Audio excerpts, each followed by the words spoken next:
Kalau itu anak kamu pasti istighfar berhari-hari untuk dimaafkan Allah. Bukan maksud no. Tapi kalau orang lain kue, pertanyaannya sebetulnya kamu benci itu karena tidak sholatnya apa karena plus dia tidak anak kamu. Nah inilah perbandingan bagi kita. Sebetulnya saat kita benci maksiat, itu sebetulnya di hati kita itu tidak hanya maksiat. Kita ada tidak fairnya. Plus itu tidak orang yang terkait dengan kita. Terus kalau cerita kitab Hikam niku dikarang oleh masyhure disebut Ibnu Athaillah As-Sakandari.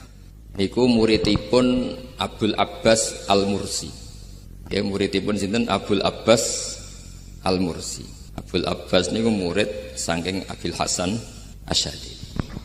Nah, ingkang menginspirasi perilaku ulama di Indonesia khususnya niku adalah tulisan-tulisan utawi madhab-madhab utawi pilihan-pilihan maslak tarekoh ingkang dipegang kalian Abul Hasan sinten Asy'ari. Jadi niku nggih nguntungno tiyang Jepon.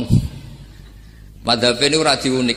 Terus di antara yang diceritakan Syekh Abul Hasan Asy'ari nate suatu saat ada seorang wali di mana-mana wali niku nggih selerane namung kepengin parak pangeran mboten kepengin dosa. Singkat cerita si wali ini berdoa di multazam tempat paling mustajab, ya Allah takdirkan saya supaya saya tidak pernah dosa lagi. Jadi ndonga supaya ora iso dosa meneh. Iku jawabe pangeran, fa aina ad'u ghufrani. Wong iku nek ora dosa iku sifat ghafur ku ora nganggur. Kok Allah niku wis kadung di sifat ghafur, zat sing akeh napa ngapurane. Dadi umpama donya iku ora ana dosa iku sifat ghafur ku terus piye?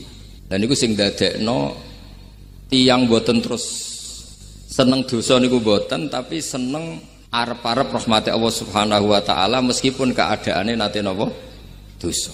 Kemudian itu jadi madhab yang membedakan ahli sunnah dan tidak ahli sunnah. Kamane jadi gerakan ekstrim. Ini ku ahli sunnah ciri khasnya niku mbok wong tahu dosa kaya apa tetap dianggap Islam. Ada kelompok ekstrim khawarij sing darani wong nak dosa niku berarti wis napa ka. Jadi itu efeknya luar biasa dari madhab-madhab itu. Lalu kenapa madhab Abul Hasan Asy'ari yang kita pilih? Karena kalau orang Islam kamu kafirkan, niku mboten ketemu, cara akal niku mboten ketemu. Nggih cara berpikir kita, masyhur Abul Hasan Asy'ari ngendikan, wong iku nak kafir mulai cilik nganti 70 tahun. Kalau baleni malih tiyang kafir cilik ngantos 70 tahun itu kan menjadi mukmin itu hanya dengan melafadzkan apa? Syahadat la ilaha illallah Muhammadur Rasulullah. Niku hadhil kalimah satu ini, kalimah syahadah niku saged ngilangi kekafiran 70 tahun. Artinya kalimat ini adalah kalimatun khala fihal kafiru al-islam atau kalimatun sara bihal kafiru musliman. Jadi ngaji rileks, ini tanamkan di hati. Ini adalah kalimat yang orang kafir saja menjadi muslim. Hanya sekali dilafadzkan. Masa lalu dengan kalimat yang sama tiang muslim menjadi kafir. Ini pun buatan ketemu akal. Makanya madhab takfiri, madhab gampang mengkafirkan orang itu jelas madhab yang enggak ada rujukannya sama sekali, enggak ada pegangan ilmiahnya sama sekali. Wong kafir wae dadi Islam, mosok wong Islam dadi kafir. Mau perkara tahlilan ning kuburan. Gara-gara tahlilane nyekel patok dianggap napa? Kafir. Mergo dianggap njaluk napa? Jaluk bae, jaluk. Mulane dawuh Said Muhammad masyhur itu diterjemah di seluruh bahasa di dunia. Wong-wong sing ngafirno iku mbok yo sekali-kali nginceng iku ngrungokno. Lho kula niku sampean tahlil iku yo ora seneng. Kadang sing tahlil iku yo rada kurang ajar. Kula niku ing ben nak mati, nek sing tahlil nang Jepun niku ora seneng. Mergo yo rada sombong lah wong tahlil iku ya kadang rada sombong. Misale ngaten, kula kiyaine jenengan. Dongane ngene, ya Allah, ini guru saya. In kana muhsinan fazid fi ihsani. Kalau dia baik, itu ya tambahlah kebaikannya. Mosok murid muni gurune baik itu kalau itu kan ngenyek uang. Kene soleh-soleh permanen dianggap napa? Jadi dongane itu ngeper, in kana muhsinan fazid fi ihsani. Wa in kana musian fatajawaz anhu, misalnya kalau dia orang buruk, kalau beliau orang buruk yang kau maafkan. Maka orang-orang di luar sana yang mengatakan andaikan tahlil itu baik pasti dilakukan sahabat, Itu logika yang keliru. Sahabat gak mungkin kan nahlili Kanjeng Nabi ngendikan ingkana musinan.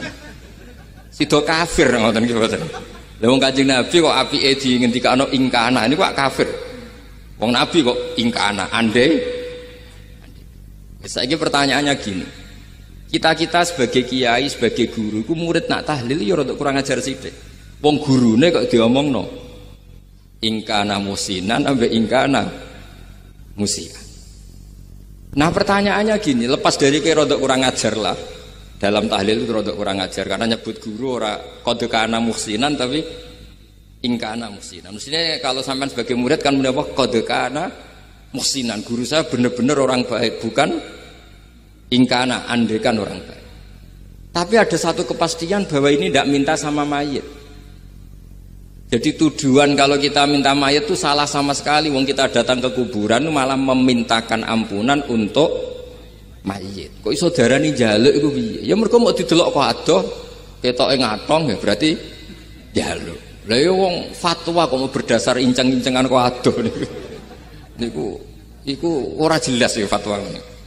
Paham gitu. Terus jenengan kudu yakin, enul yakin bahwa mazhab kita itu yang benar bahwa tahlilan di kuburan tidak kafir karena tidak minta ke mayit malah memintakan untuk mayit atau memintakan ampunan untuk mayit. Cuma redaksi sing rondok-rondok ngoten niku dikurangi lah. Nak kangge guru niku nggih dikurangi lah, dikurangi. Ya Allah, jenengan Maha Pengampun, kula suwun guru kula jenengan ampuni. Jadi ampun ngangge donga sing teng salat mayit. Nah salat mayit itu kan memang ada sanatnya, memang semua bentuknya seperti itu. Tapi nak ning kuburan kalau betul nanti itu ngotong Mbah Mun ngoten, ya Allah ini guru saya, engkau anugerahkan beberapa ilmu, beberapa amal yang manfaat untuk orang banyak. Kula suwun jenengan tampi, jenengan zat sing Maha Pengampun, jenengan ampuni. Dan betul ngangge ingkana ini, tangan muga aku dadi kiai ini tersinggung. Murid orang ajar, mosok darani gurune apik iku andekan. Ya tapi berhubung ra paham ya alhamdulillah ya tahlil yang Wali Songo ya banter-banter nganggo mik. Lah sing kene paham ya rodok risi ku piye? Wali Songo darani ingkana iku piye wae.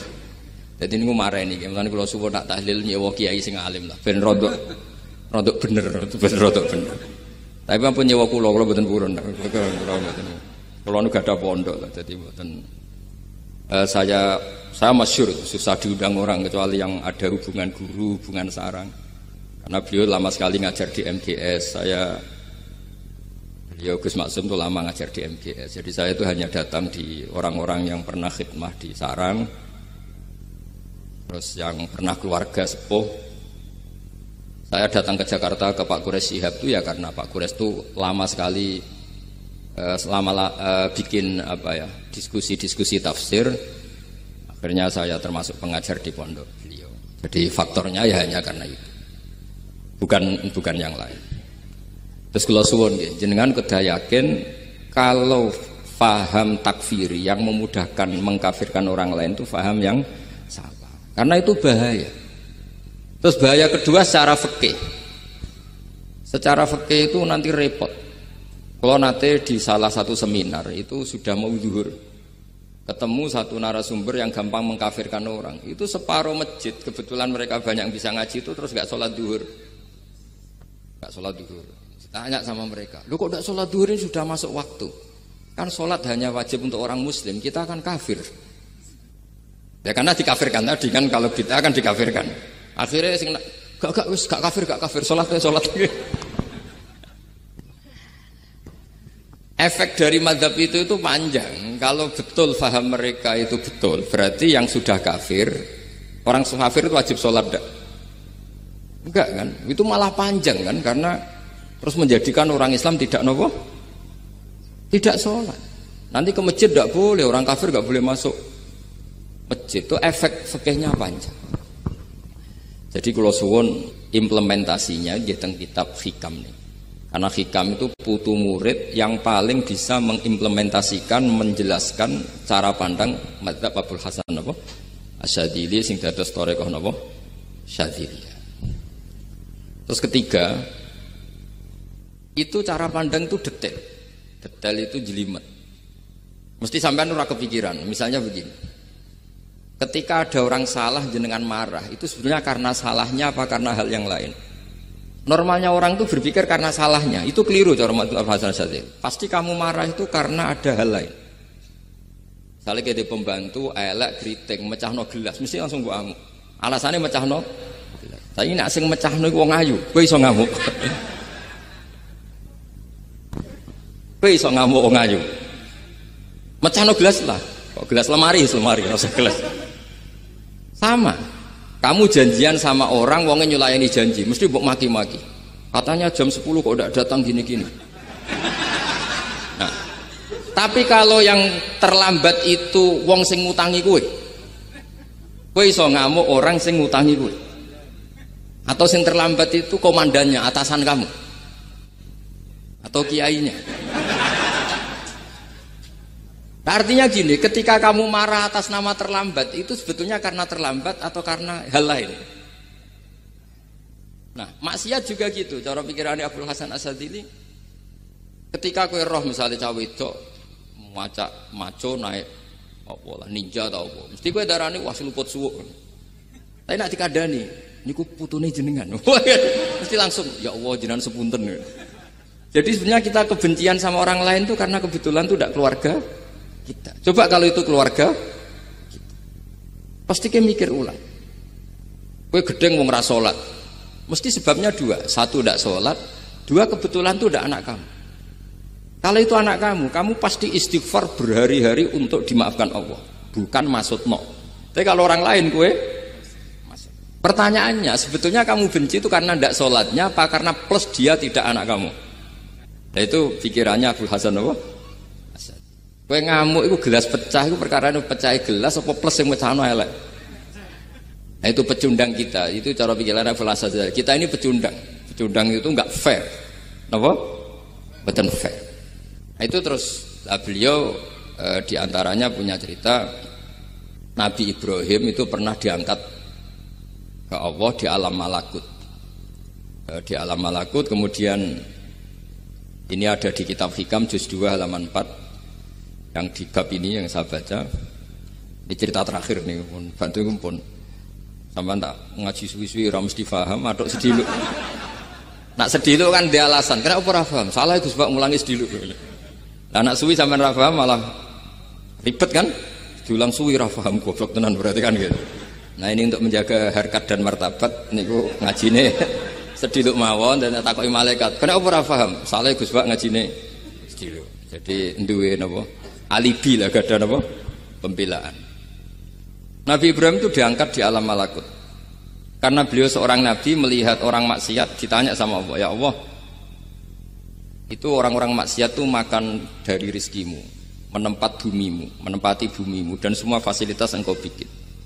Lalu menurut kamu gimana Ibrahim? Ya bunuh saja, matikan saja. Sama Allah dituruti.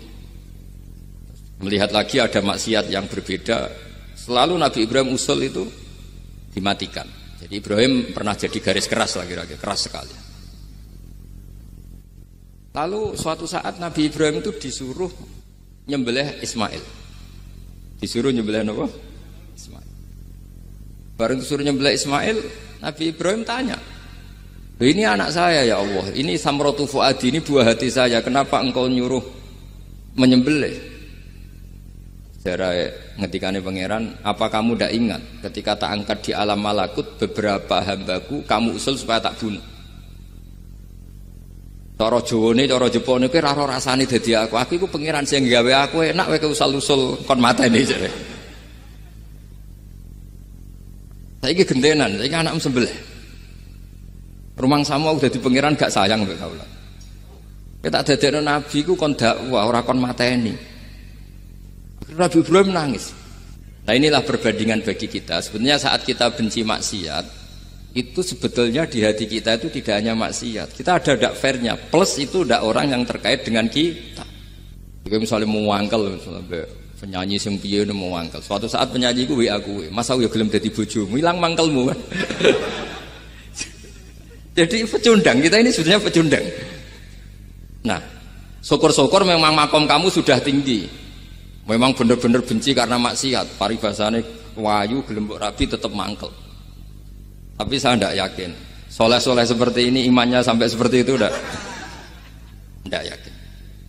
Dan saya kalau yakin begitu berarti keyakinan salah itu salah dan bodoh itu, karena itu nggak terbukti. Makanya ini kitab baru kalian kitab hikam, karena ini acara ngaji hikam kula waos sedikit mawon kula waos ini jawabannya Nabi Ibrahim ketika disuruh nyembelih Ismail teng halaman 4 juz 2. Allahumma hadza waladi wa thamratu fuadi wa ahabbun nasi ilayya.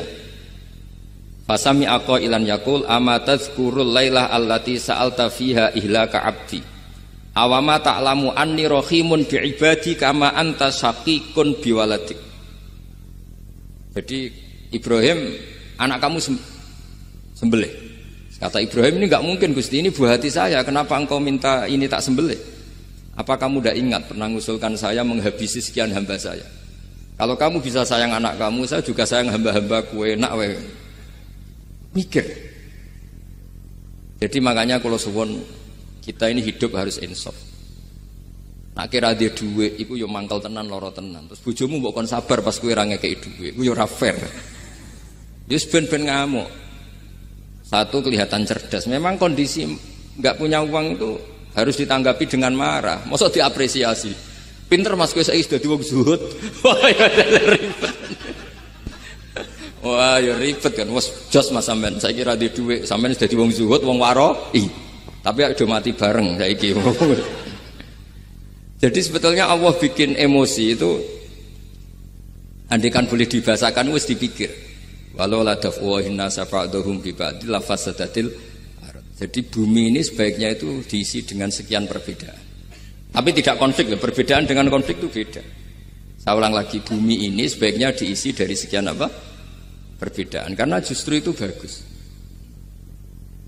Saya itu berkali-kali bilang, andaikan tidak ada pikiran kedua, ini dunia ini sudah rusak. Harus ada pikiran kedua. Misalnya ono wong kok terlalu apik mbek kanca, mesti bojone sambat. Wong gak men ngopi mbek kancane, ra tau ngapi mbek bojone. Tapi kalau ngopi mbek bojone terus, mesti kancane sing sambat. Wah, jok rabi lali kanca. Ribet. Manusa itu ribet. Kados kula dugi mriki ini hormat Gus Maksum. Nggih mungkin untuk ganjaran. Tapi untuk dosa sithik-sithik ninggal pondok. Jadi ya sudah. Ya mau tidak mau, karena memang hidup itu tidak banyak pilihan. Ada orang sering ibadah di masjid, sholat, itu ya bagus. Tapi dia pasti tidak baik dalam sistem sosial. Umpama wong soleh kabeh ning masjid, itu dunia akeh sing mati. Karena tidak ada tim SAR paling murah. Loh iya kan, wong kecelakaan, itu penolong pertama itu orang yang di masjid apa sing tukang ning dalan-dalan. Artinya sing ning masjid iktikaf mesti ra duwe ganjaran nulung wong kecelakaan. Artinya ada kebaikan yang pasti nggak bisa dilakukan orang yang sedang di masjid. Andai kan yang di jalan tuh orang-orang soleh itu, wah dunia sebaldatun thayyibatu warabun ghafur. Loh ya betul. Nabi pernah ditanya sahabat, ya Rasulullah kita ini senengane ngegeng di jalan. Ya kata Nabi, ya sudah nggak apa-apa, asal aqtut thariq haqqaha. Ya kamu memberi haknya jalan. Apa itu?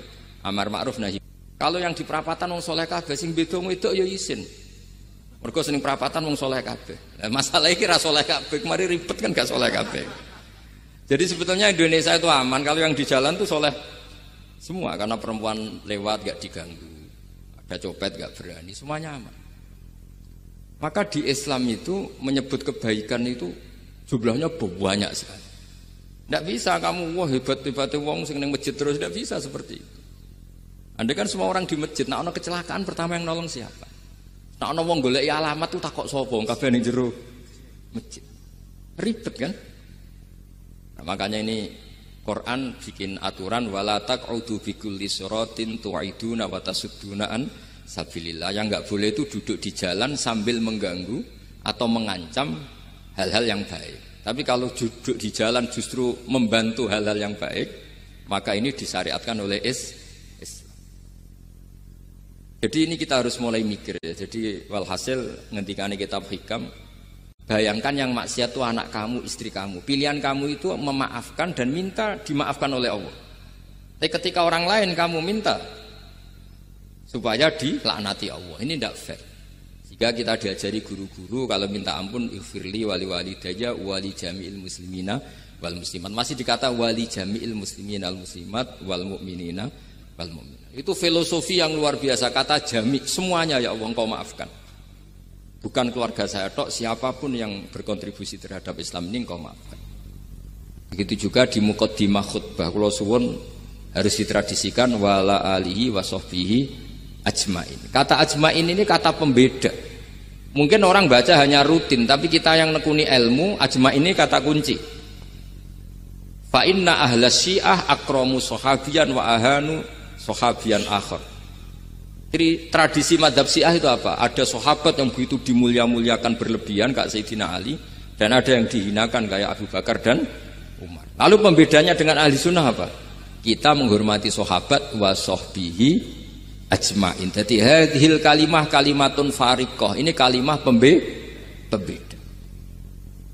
Jadi ajmain mboten kalimah rutin terus ana jimate ana khasiate niku mboten.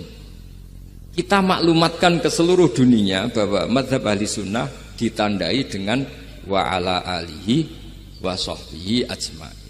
Mane dawuh Basim wa nukrimu ahlal bait wa nukrimu jami'a ashabar Rasulillah sallallahu alaihi wasallam. Jadi wa nukrimu jami'a ashabi Rasulillah sallallahu alaihi wasallam. Ciri utama mazhab ahli sunnah apa? Menghormati keluarganya Nabi dan menghormati seluruh, ada kalimat apa?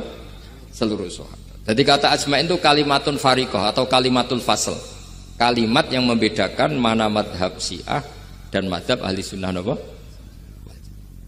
Itu kalau jenengan ngaji teng Gus Maksum napa teng Kiai Haji Maksum di antara madhabnya sinten? Nabi Ibrahim yang diceritakan Abdul Hasan apa? Asyadili, kebencian kepada maksiat, kita semua pasti benci maksiat. Tapi gak fair kan, yang satu kamu laknati, yang satu kamu doakan. Ujung-ujungnya apa? Ada unsur hadun nafsi. Kalau yang terkait dengan jenengan mbok dongakno di sepuro, nah yang gak ada terkait mbok pasutno. Ini kan gak fair, padahal sama-sama apa? Maksiat. Kalau suwun polemik tentang ketentuan gimana hukumnya ziarah kubur, ya hukumnya baik. Karena mendoakan atau memintakan ampun untuk yang mati. Bukan meminta sama yang mati. Dawuh Sayyid Muhammad kena ora percaya rungokno. Wong didelok kok ado, ora didelok kok ado pancen ya ngeri kan. Patoke diusap-usap. Bariku ndonga, delok kok ado kan njaluk kuburan, padahal mayite ngeluh. Ngeluhe perkara mau, kadang nek sing kiyaine rapati iso ngaji sampean ingkana. Wali kok darani napa? Ya Allah, jika mayit ini, andekan mayit ini baik, maka dan andekan tidak, lu cara kowe dadi mayite. Bocah ora jelas sih. Mayit, nah makanya ini cobalah kalau sholat jenazah tidak apa-apa doa itu, karena sanatnya seperti itu.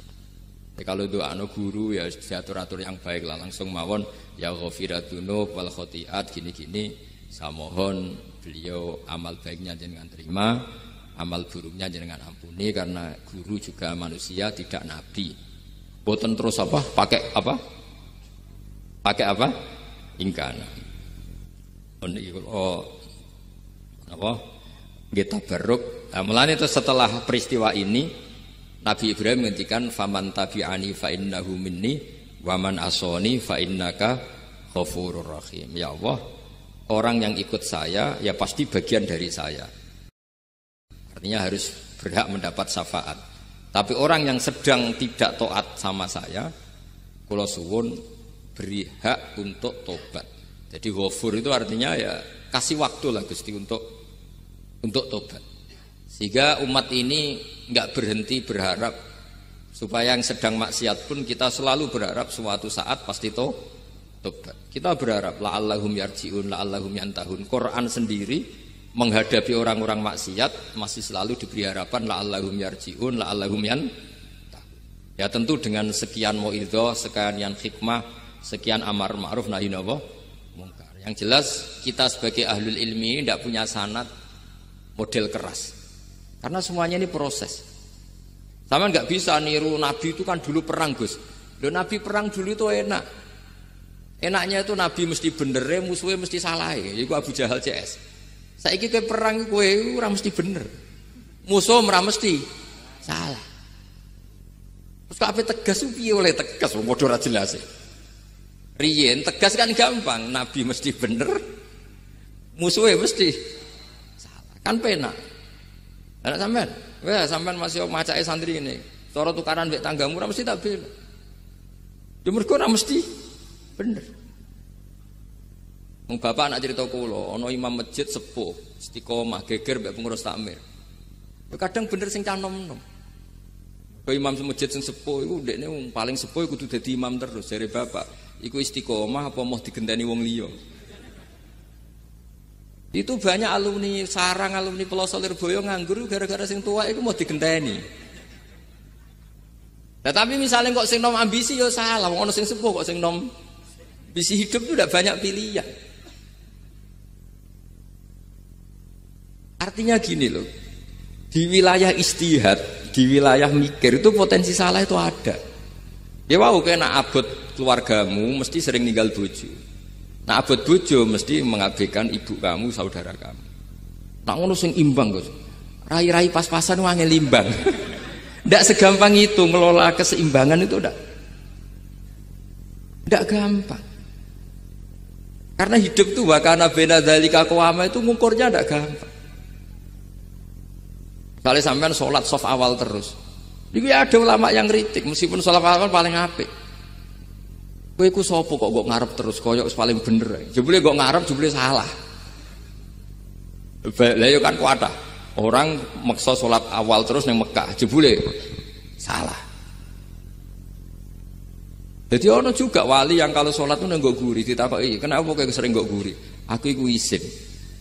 Madhep pangeran kok hebat wae kok ngarep. Banyak juga cara pandang ini karena wilayah istihad. Napa wilayah napa? Wilayah istihad itu kayak iya kayak enggak. Makanya dalam masa misalnya gini contoh paling gampang. Kalau ada boto gaweane wong Rembang cek wong Blora, itu kan sering kena teletong dan teletong itu jadi materinya. Ono sapi ngising ning kono dibaro terus diolah jadi boto. Terus kemudian boto ini jadi masjid. Itu najis apa enggak? Najis kan karena disuci enggak bisa materinya najis. Itu hanya boleh di madzhab Abu Hanifah. Madzhab Abu Hanifah itu mengatakan alatut tadhir itu 3, air, turab, debu dan anar, api. Alasannya madzhab Abu Hanifah, orang mukmin yang dosanya banyak itu disucikan dengan api neraka. Berarti api itu min alatit tadhir. Sebab itu botol yang sudah dibakar itu otomatis suci. Tapi saya berkali-kali fatwa, tidak boleh dikiaskan kalau kamu tidak ada air terus nyolder air, tidak boleh. Nanti ada orang mandi junub pakai api. Mau ora karu-karuan. Ya sudah, contoh itu hanya nggo botol mawon, aja mbok praktekno nak wudu ora ono banyu berarti oleh nganggo solder ya ndak. Tapi itu kan ilmu. Ilmu itu ya seperti itu. Akhirnya beberapa materi yang dari najis asal sudah ngalami pembakaran itu cara madzhab Abu Hanifah dianggap suci kayak botol, kayak keramik atau peso. Dulu beberapa materinya peso ya kadang ada materi yang najis. Tapi ini sudah ngalami pembakaran, maka dihukumi suci. Mungkin kalau contohnya aja go wudu lah. Semuanya pesan gua aja digo wudu, aja digo mandi junub. Misalnya iwak itu kalau besar cara Syekh Nawawi Banten itu tae cek dianggap najis karena bentuknya besar. Intikal madzhab Abu Hanifah pun digoreng pun kena api, pun dibakar pun kena api. Jadi berarti pun apa? Suci. Nah itu jenenge madzhab. Jadi madzhab itu orang itu berpikir kemudian kayak iya kayak enggak. Makanya terus ada apa? Ijtihad. Nah, makanya dalam ranah istihad itu orang enggak boleh saling menyalahkan. Ya sudah itu sama-sama mungkin. Makanya kalau dalam ilmu usul fikih disebutkan ra'yuna shawabun yahtamilul khata' wa ra'yuka khata'un yahtamilus shawab. Pendapat saya itu benar tapi ya mungkin salah, pendapat Anda salah tapi juga mungkin benar. Ini yang menjadikan ahli sunnah wal jamaah itu fleksibel. Fleksibel itu rileks. Karena di luar masalah usuluddin, masalah tauhid, itu ya mesti begitu. Sampean sering silaturahim ning kanca-kanca ning dulur-dulur. Apik. Tapi takokno bojomu, wong kok amen rahim jam 09.00 wae wong kerja. Maksude piye? Ini kan makanya terus ada orang cara mencintai Nabi itu enggak pernah sowan. Ditanya, "Loh kamu itu mencintai Nabi kok udah pernah sowan?" Ya karena kalau saya sowan ganggu Nabi dong. Nabi kan punya anak, punya keluarga. Kalau nemuin saya kan artinya enggak ngurusi anak istrinya. Dan itu menurut saya benar. Saya termasuk kiai yang jenis itu. Makanya kalau kamu sering sowan saya itu tidak tak biji bagus, itu tidak bagus. Itu pasti gagu. Tapi misalnya seneng kok rasuan ya lucu, wong seneng kok ora tau sowan. Sampean milih ndi coba? Ini kan lucu kan? Lho sowan tuh mesti gagu apa enggak? Gagu. Tapi seneng kok ora tau sowan ya lucu kan? Ya itu istihad, maksudnya istihad itu ya ada sahabat yang seneng Nabi itu enggak pernah sowan. Ya hanya datang ke masjidnya ikut jamaah, datang ikut jamaah, tapi enggak pernah sowan. Ada lagi sahabat yang kalau disuruh coba wajahnya Nabi itu kayak apa, saya enggak pernah melihat. Padahal bertahun-tahun jadi sahabat. Karena ijlalan lahu. Saya sangat menghormati beliau sehingga saya merasa enggak berani melihat wajah. Ini banyak juga sahabat yang detail mensifati beliau, sampai hajibnya tahu, syaribnya tahu, semuanya tahu. Saking mencintainya, aku nak roh Nabi seneng delok. Sama-sama seneng, tapi cara mengimplementasikan, nah itu wilayah-wilayah napa? Jadi kalau suwun terbiasalah dengan beda pendapat, dengan biasa mawon. Dan itu kita dilatih. Makanya wonten makalah masyhur ikhtilaful a'immah napa? Rahmah. Atau sebagian disebut ikhtilafu ummati rahmah. Umatku yang berbeda-beda. Beda itu bukan konflik loh ya. Beda pandang, beda sudut materi atau metode atau maslak. Niku semuanya asal ikhlas dan berbasis ilmu. Niku kabeh napa roh. Jadi setiap saat mungkin meteor itu menghantam bumi, setiap saat mungkin Mars yang menghantam bumi. Sehingga kalau kita belajarnya itu geologi atau sistem galaksi, itu ketakutan kita ya pada likuifaksi, pada meteor yang jatuh, pada apa. Tapi kalau misalnya kita baca yang su'ul khotimah, ketakutan kita ya akan su'ul khotimah. Tapi terus kalau lihat berita TV corona, ya takutnya akan corona. Tapi setelah distatistikkan, misalnya belajar orang yang mati karena ngelindur, itu ya terus takut tidur. Karena yang mati karena ngelindur itu juga banyak. Artinya apa? Membaca itu membentuk. Dan itu artinya belajar. Saya termasuk orang yang meskipun masih muda itu gak pati-pati mati. Ini yang membedakan saya dengan bisnis PD saya kalau masalah ngadepi mati. Karena bukan berarti saya mesti soleh, mesti husnul khotimah, ya enggak. Ada istilah mati yang menyenangkan dalam diri manusia, yaitu Nabi ngendikan Allahumma ahyini maka natil hayatu khairan li wa tawaffani maka natil wafatu khairan li. Sebagian doa Allahumma maj'alil hayata ziyadatan li fi kulli khairin wal mauta rohatan li min kulli syarrin. Jadi mati itu akhir dari maksiat saya atau akhir dari potensi maksiat saya. Sehingga kata Sohibul Hikam, kamu harus percaya diri bisa selamanya tidak maksiat lagi. Orang kan tanya, masa manusia tidak bisa maksiat lagi? Ya bisa saja kamu pas toat terus mati, berarti sudah tidak bisa maksiat. Jadi ulama itu melihat mati itu akhir dari segala maksiat atau potensi maksiat. Nah, di sini hebatnya lagi-lagi GNU. Bohong fasek gendong kayak apa kalau mati saya ge, tombone menang kabeh, saya ge menang kabeh. Sesuai kayak ini saya nih, pun buatan sakit maling, buatan sakit korupsi. Oh ge saya nih. Itu satu ilmu yang luar biasa. Meskipun ya tentu agak ngawur. Tapi itu bagus. Secara ilmu bagus. Karena al-maut adalah rohatun min kulli syarr. Lagi-lagi yang menyelamatkan itu illa aliman au muta'aliman. Proses belajar mengajar. Saya baca banyak tentang halal haram dalam kitab Imam Ghazali itu. Tak ulang berkali-kali. Saya itu dulu ya gak paham. Karena kitab paling susah di bab Imam Ghazali itu menurut saya kitabul halal wal haram. Termasuk bagaimana cara ngelola amwalus salatin yang terkenal korup, sementara menyumbang kamu sebagai jaizah, sebagai hadiah untuk para kiai atau untuk para guru. Itu perdebatannya ulama itu macam-macam. Ada yang bilang haram karena itu potensi haram, atau memang benar-benar haram. Ada yang bilang boleh, karena kalau yang pakai kamu untuk kebaikan, kali dipakai mereka ruwet. Kebetulan yang partai ini lebih besar Mas Nadif. Ya alhamdulillah. Terus dikiaskan sama ghanimah. Lagi-lagi karena baca. Saya itu pernah ditanya seorang dosen di Jogja. Gus, saya ini muslim mulai kecil dan saya peneliti. Saya pernah sekolah di mana-mana. Yang ganjil dari saya tentang Islam itu satu, yaitu ghanimah. Kok kayak Islam itu rampok gitu ya. Perang sudah, orang kafir itu kalah, hartanya diambil, gini-gini. Ya ghanimah. Terus saya memberi analogi, kalau ada garong ke kamu, bawa senpi, bawa pedang, terus kamu mengalahkan garong itu, alat-alat itu kamu kembalikan apa kamu sita? Ya saya sita, nanti dipakai garong lagi. Ya kira-kira seperti itu. Kalau dikembalikan ke orang kafir, berarti menjadi kekuatan kekafiran lagi. Dan itu harbi. Dia baru nerima. Lagi-lagi ini barokahnya baca. Makanya saya diminta sama sini, ya saya tentu faktor hormat. Karena bapak saya memang dulu ngaji sama Badullah. Mbah saya itu terkenal wali, yang bapaknya bapak. Itu kalau kesini nyifati Badullah satu. Nur isido mondok gini itu enggak apa-apa.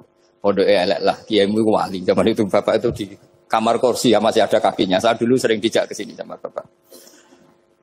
Jadi mbah saya itu terkenal wali dulu. Jadi mbah saya itu tirakat terus sampai kapundhut itu poso terus. Kebetulan cucunya agak niru. Saya tidak niru itu karena itu Gus Zaki. Memang disuruh tidak niru. Kata mbah saya, kira usah tirakat. Terus tak tirakati aku. Itu. Jadi saya, Mbah Mun juga gitu. Kowe haram tirakat. Terus tak tirakati aku. Saya senang sekali. Tapi tua-tua kok mikir putu. Nah, terus tirakati putuku sopo. Jadi mulai jadi kiai betul Mas Nadif saya ini sudah mulai mikir putu. Karena saya ini termasuk orang yang kecelok alim yang nggak banyak orang menghormati. Karena sudah diramal sama mbah-mbah. Di dulu mbah saya Mbah Nur Sam itu, kakak saya itu SMP, SMA. Kakak saya yang kedua juga SMP, SMA. Mbah saya itu Mbah Nur Sam itu, yang nganterkan bapak ketika mondok sini. Yang ikrar karo Badullah wali Mbah Nur Sam. Ahli tirakat, ahli puasa. Itu bilang, Nur, anak sing iki aja pondok, aja sekolah no. Sumben sing ngalim ku anak sing iki. Ketika saya hampir tamat SD sama mbah saya Tuban, mbah saya Naruan juga di Sabdo begitu. Singkat cerita saya mondok sarang. Mondok sarang pertama langsung dikenal Mbah Mun, wong anak kiai jadi langsung dikenal. Didoni macam-macam terus jadi wong alim itu gak ada yang ngelem. Biasa aja untuk dongane sepuh-sepuh. Ya sebenarnya saya agak kecewa ya, saya inginnya kan dianggap prestasi gitu. Ternyata dianggap doanya orang-orang sepuh. Ya, makanya kula niki mriki ya rodok ya syukurlah sama Bang Mutamakin sama semuanya karena tadi, kenapa saya harus cerita ini? Quran sendiri mengakui bahwa orang soleh itu diantara aturannya adalah dzurriyyatam ba'duha min ba'd. Meskipun Allah bisa bikin orang soleh dari mana saja, tapi yang legitimit itu memang dzurriyyatam ba'duha min ba'd. Dan kata dzurriyah itu tasmalu auladal inas, kata Ibnu Hajar al-Asqalani, memasukkan turunan yang dari ibu. Meskipun tentu secara wali nikah atau secara disiplin nasab dari ibu itu tidak ngefek. Tapi dari segi fa'innal irqadassas, bahwa sistem tubuh kita itu tetap ada gen dari seorang apa? Ibu. Sehingga banyak ulama tafsir mengatakan dzurriyyah itu tasmalu auladal inas. Dzurriyyah itu memasukkan turunan dari apa? Ibu. Bapak saya itu nasabnya nasab wali. Jadi mbah-mbahnya itu suka tirakat, suka. Ibu itu nasab kiai. Jadi kalau bapak wiridan itu, kalau istiqomah itu disalahkan sama keluarga ibu. Istiqomah itu salah. Karena ijabu malam yajib, mewajibkan sesuatu yang tidak wajib. Itu masalah secara ilmiah. Mbah Mun itu sering kritik, kalau ada pondok kok wajib puasa, wajib merawat itu sering kritik. Itu secara fikih bahaya. Ijabu malam yajib, mewajibkan sesuatu yang tidak wajib. Dan itu kriminal dalam bab fikih. Betul itu, sama cari di Sulam Taufik. Babnya itu ngeri, ijabu malam yajib itu tidak dihitung minal kabair. Dicari sendiri itu di bab Sulam Taufik, tidak perlu saya sebut, itu parah betul malah cara menvonis Abdullah bin Husain bin Thohir di Sulam Taufik. Ijabu malam yajib. Tapi pondok-pondok yang tirakat tidak kurang dalih. Niki boten majibaken, ngelatih. Boten majibaken tapi napa? Nah, silsilah dari keluarga ibu itu suka ilmu. Sehingga Abdullah bin Mas'ud itu tiap hari itu mensweeping orang yang sering duha. Kalau ada orang duha istiqomah itu disweeping. Awas, harus seminggu sekali, nggak boleh tiap hari. Masa sholat fardu kamu saingi sholat duha? Nggak boleh, fardu tersaingi. Itu Abdullah bin Masyhur, sama cari di Al-Ghunjah itu. Sayyidah Aisyah kalau ada orang duha tiap hari dimarahin. Dan itu secara konstitusi ilmu benar, karena Nabi Qiyamul Lail Ramadan itu hanya 4 hari yang dipandu. Lainnya itu enggak. Khasyata ayyufrodo alaihim, kalau dalam sahih takut dianggap fardu. Akhirnya istiqomah itu masalah di keluarga saya yang dari ibu. Nah kebetulan kita ini suka ada istiqomah, akhirnya ya seperti ini. Tapi ini ilmu harus kita bicarakan. Tapi yang istiqomah, bapak itu pengagum Badulah. Bapak itu suka sama istiqomah. Karena punya guru dulu Ki Zubedi istiqomah, Badulah istiqomah. Tapi jangan kira Badulah itu hanya istiqomah. Saya punya sanad banyak. Mungkin Gus Zaki lebih tahu. Sering saya diceritain bapak. Badulah itu nak ambek wong fase teman-teman itu ya rapati cocok. Senajan to wajib no fase. Tak takoki iki ngopo. Empuk nak ke fase darani wong awam untuk ganjaran. Mergo macane Quran gak fase. Padahal untuk ganjaran mergo seneng Quran. Jadi terus tak takoki bapak, niku saged damel syariat mboten? Ya ora kenek, pokoke ngono. Jadi go ngekrori. Artinya beliau ndak ingin lah gara-gara kita terlalu pakem tajwid kemudian nganggap siapa saja baca Quran salah kemudian tidak dapat pahala. Bisa saja hamalahum ala ayakra'ul Qur'ana apa mahabbatuhum wa iskuhum wa kada wa kada. Jadi akhirnya saya jadi tahu. Oke, secara makhraj salah, tapi iseknya benar, mahabbahnya benar, brontonya benar. Jadi sebetulnya Badulah itu punya sekian makalah tentang ilmu. Hikam juga gitu. Nur nak cah santri ngaji Ihya itu jauh oleh. Tapi nak ngaji Hikam mojo. Maksudnya beliau entah kalau setelah itu Badulah itu melarang siapa saja santri ngaji Hikam itu dilarangnya ada kelas tertentu untuk boleh ngaji Hikam. Nah, kenapa saya cerita ini? Karena saya masih ingat betul di antara wasiatnya Mbah Mun itu. Firroh sebab apa Fatihah kok ihdinas siratal mustaqim bukan siratoka tapi siratal ladzina an'amta alaihim. Dawe Mbah Mun fa inna Allaha ta'ala la ya'kul wa la yashrab wa la yanqih wa la kadza wa kadza. Allah itu tidak makan, tidak minum, tidak tidur. Sehingga kita tidak bisa niru Allah. Tapi yang makan tidur itu manusia. Sehingga kalau ingin dekat Allah ya niru siratal ladzina bukan siratoka. Kita cara tidur niru Kanjeng Nabi, niru ulama, cara makan, cara minum, niru Allah tidak bisa. Makanya bukan ihdinas siratal mustaqim siratoka tapi siratal ladzina an'amta. Maka dalam beragama itu butuh master, butuh panutan. Ya tentu Mbah Mun oleh ngendikan pakai luwet orang-orang kuno. Cara Mbah Mun pakai cantolan. Maka saya punya makalah banyak dari Bapak, dari Mbah Mun, dari Mbah Zubair, dari sampai saya itu hafal sanad sampai Rasulullah Shallallahu Alaihi Wasallam. Karena yang bisa mengawal ilmu itu sanad. Termasuk saya di sini bawa kitab Ar-Risalah Al-Qusairiyah. Nanti saya baca beberapa panutan kita. Di sini ada Abdul Qasim Al-Junaidi, ada Abu Yazid Al-Bustami, ada banyak ulama yang ditulis Ar-Risalah Al-Qusairiyah. Dan itu yang membentuk Imam Ghazali, kitab Ar-Risalah Al-Qusairiyah. Tapi sekarang kita ini tidak belajar lagi tentang tasawuf. Tasawuf itu Abdul Qasim Al-Junaidi jadi wali itu bukan wiridannya terlalu banyak, enggak. Beliau pernah bikin satu kalimat yang menjadikan Allah itu ridho. Kalimatnya begini, kalau malam beliau wiridan gini, ya Allah, kenapa engkau ngasih rezeki saya, padahal engkau tidak butuh saya. Kalimatnya sederhana. Kalau seorang majikan ngasih servis sama karyawannya, memang butuh pekerjaannya. Orang tua ke anak butuh kasih sayangnya. Tapi engkau ini zat yang tidak butuh saya, tidak butuh kita, ngapain ngasih? Jadi punya sisi betapa Allah itu luar biasa, wong tidak butuh kok. Ngasih itu kan luar biasa. Jadi karena mensifati seperti itu Allah itu ridho. Itu luar biasa. Normalnya orang memberi itu kan, apalagi orang memberi kiai itu kacau sekali. 1.000 jaluk swarga. Salam template 1 juta wae jaluk apa? Swarga itu parah lagi. Nanti kalau enggak masuk surga tunda-tunda. Itu ngeri lagi itu 1 juta minta apa? Surga.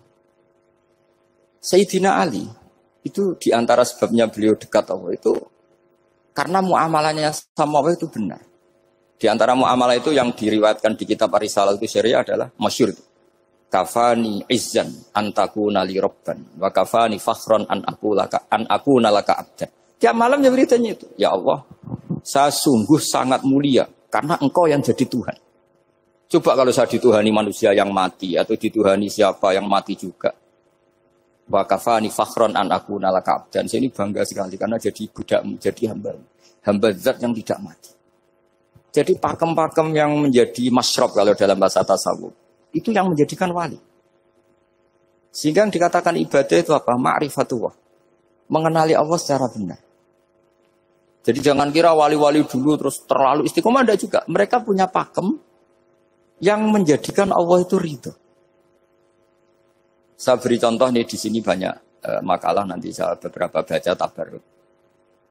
Banyak riwayat dari orang-orang sufi. Nabi Ibrahim itu pernah ketemu orang Majusi. Beliau terkenal sakhok, terkenal sakhian. Ketika ketemu orang Majusi, ya Ibrahim saya ini sehari saja ngasih makan saya. Kamu kan tukang ngasih makan orang. Terus, ya tapi bisarti antus lima, kamu harus Islam. Fikihnya Nabi Ibrahim adalah, kalau saya menolong dia berarti nolong orang kafir. Setelah orang itu lewat, berlalu karena Nabi Ibrahim gak mau hormat, Allah memberi wahyu ke Nabi Ibrahim. Kenapa ya Ibrahim tidak kamu terima 1 hari, kamu kasih makan 1 hari? Ya karena dia Majusi. Kata Allah, dia umurnya berapa? 60 tahun. Tanyakan, pernah kelaparan kan hanya hari ini? Iya ya Allah. 60 tahun dia kafir tak kasih makan. Minta kamu sehari aja kok gak boleh. Akhirnya Nabi Ibrahim dipanggil orang Majusi, dikejar dipanggil. Ayo tak kasih makan 1 hari. Kok kamu sekarang jadi baik? Habis ditegur Tuhan. Terus kata, ahakada yu'amiluni. Apa seperti itu? Tuhan mengu'alamalai saya. Ya na'am. Akhirnya Islam orang Majusi. Jadi itu lagi-lagi ilmu. Jadi yang dikatakan ilmu itu satu teori atau kalimat atau apa saja yang menjadikan kita ini pakem. Meskipun pakem itu kadang sulit diterima orang-orang khusyuk. Orang khusyuk itu ya nyun sewu ada sisi nakalnya. Makanya Mbah Mun sering kayak jargon masyhur itu. Zada khusyuan, zada jalan, tambah khusyuk, tambah bodoh. Bukan bodoh dengan makna salah itu enggak. Memang kadang terus anti ilmu. Misalnya gini, ini contoh yang karena saya ini mengkhidmati ilmu, saya beri contoh yang urusan ilmu. Ada orang sujud diinjek orang fasik, kepalanya diinjek orang fasik. Terus si orang yang sujud tadi ini ada di Sahih Muslim, juga ada di Ihya. Wallahi la yaghfiru Allahu laka. Pakai sumpah, wallahi la yaghfiru Allahu laka. Allah langsung mewahyukan ke Nabi fi hadzal zaman, fi tilkaz zaman atau fi dzalikaz zaman. Man dzalladzi yata'alla alayya alla aghfira li fulan qad ghafartu lahu wa ahbattu amalak. Katakan ke orang itu, siapa yang mencatut nama saya yang hanya berstatus tidak memaafkan. Itu enggak fair. Saya ini Tuhan kok bisa yaghfir, bisa yu'adzib. Kok sifat saya tinggal 1 yu'adzib itu gimana? Dicatut separuh itu Allah tidak terima. Tapi kalau kita baca Quran, saya ini sama orang fasik ya benci. Saya ini orang soleh, setidaknya pura-pura soleh lah. Karena di depan para kiai. Tapi mau tidak mau. Ketika Allah mensifati dirinya tentang orang munafik gimana? Wa yu'adzibal munafiqina insya'a au yatuh. Itu cocok tidak cocok. Potensi memberi tobat itu ada. Meskipun sama kalau orang munafik, tapi ya tetap bacanya wa yu'adzibal munafiqina ya insya'a au yatuh. Rasulullah kayak apa bencinya dengan Wahsy karena qatilu Hamzah. Tapi Nabi tunduk sama konstitusi Quran. Laisa laka minal amri syai'un aw yatuba alaihim aw yu'adzibahum.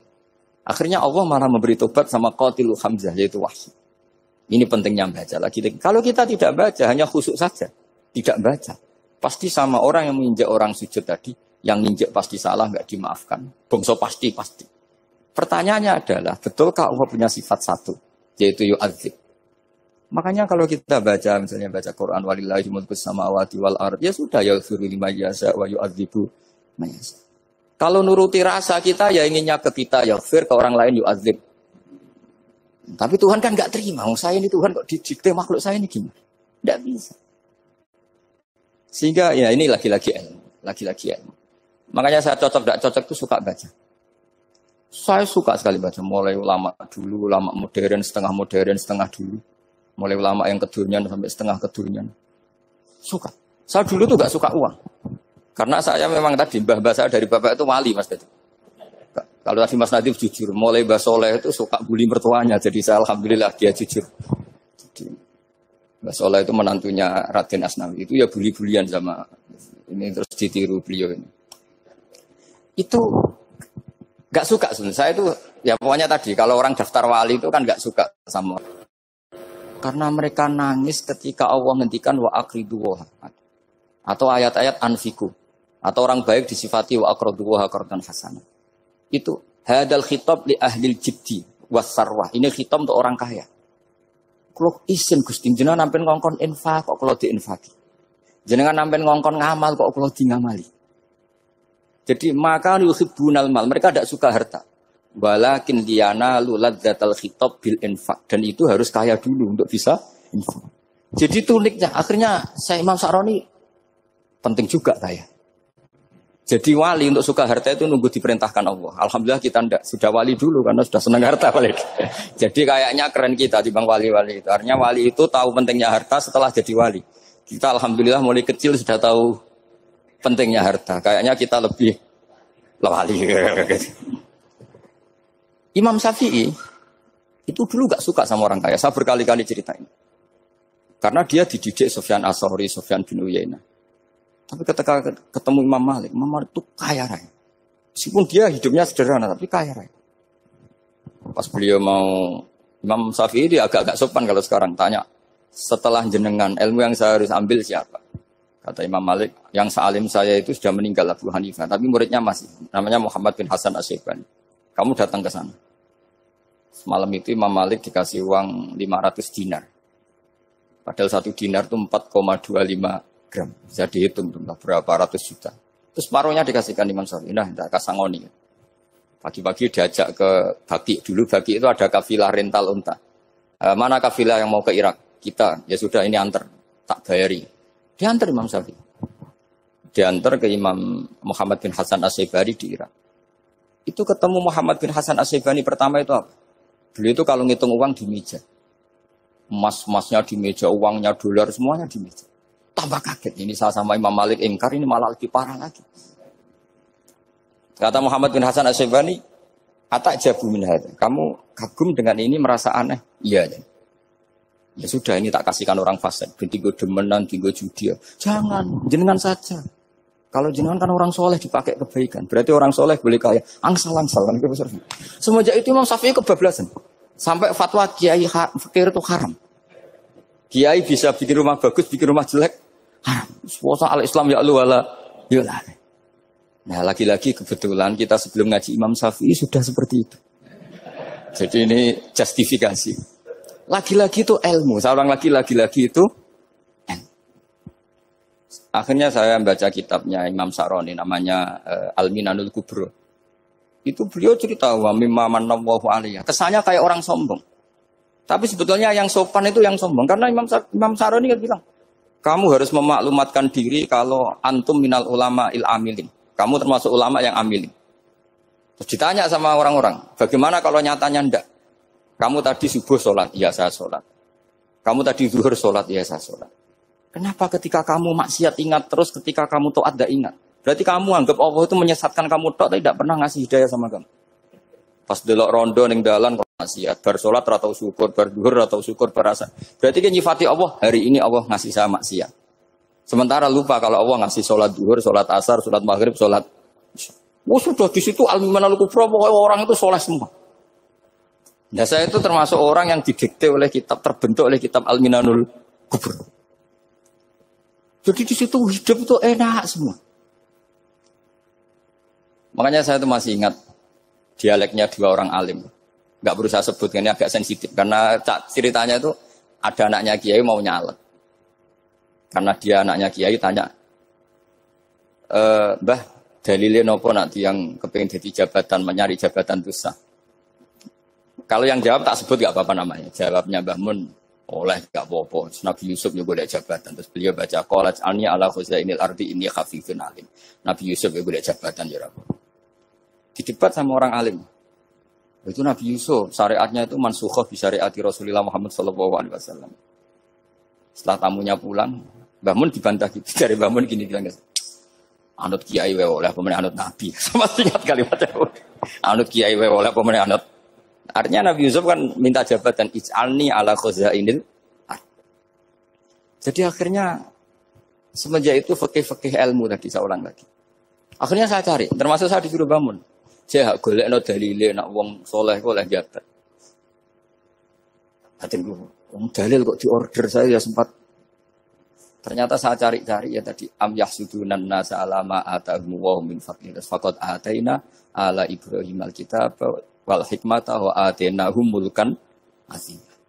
Keluarga Nabi Ibrahim di antara sifat yang disebutkan Allah adalah dikasih mulkan azim. Sebab itu akhirnya kiai Indonesia itu mazhabnya Syafi'iyah semua. Politik ya kerso, jabat ya kerso, proposal ya kerso. Saya ini, maksud saya ini yang menyelamatkan ilmu. Kalau orang khusyuk pasti gedeng. Kiai kok gelem proposal, kiai kok para pejabat. Tapi orang ilmu, Setuju. Nah saya nggak tahu setujunya itu bawaan ilmu apa bawaan nafsu tadi itu yang mulai saya nggak tahu. Nah kalau saya kan bawaan ilmu saya baca. Itu bedanya saya dengan Mas Nadif jadi bawaan baca. Karena kemarin saya dibully habis-habisan di Kudus. Saya tidak punya kesempatan bicara di menantunya Neng Muah ya. Wah ini kurang ajar betul orang ini kata saya. Tapi saya nyari sisi positifnya. Kalau saya dibully kan saya madlum. Orang madlum gampang jadi wali. Yang dia bully berarti zalim ya sudah berarti wali saya gitu. Nah supaya dia juga wali sekarang tak bully supaya impas gitu. Jadi ini nolong beliau. Jadi saya 22 hari itu kalau habis subuh ke rumah sakit, tapi kalau asar pulang ngajar. Ya begitu terus. Karena mbah-mbah saya itu sukanya ilmu Masya Allah. Karena ilmu itu penting.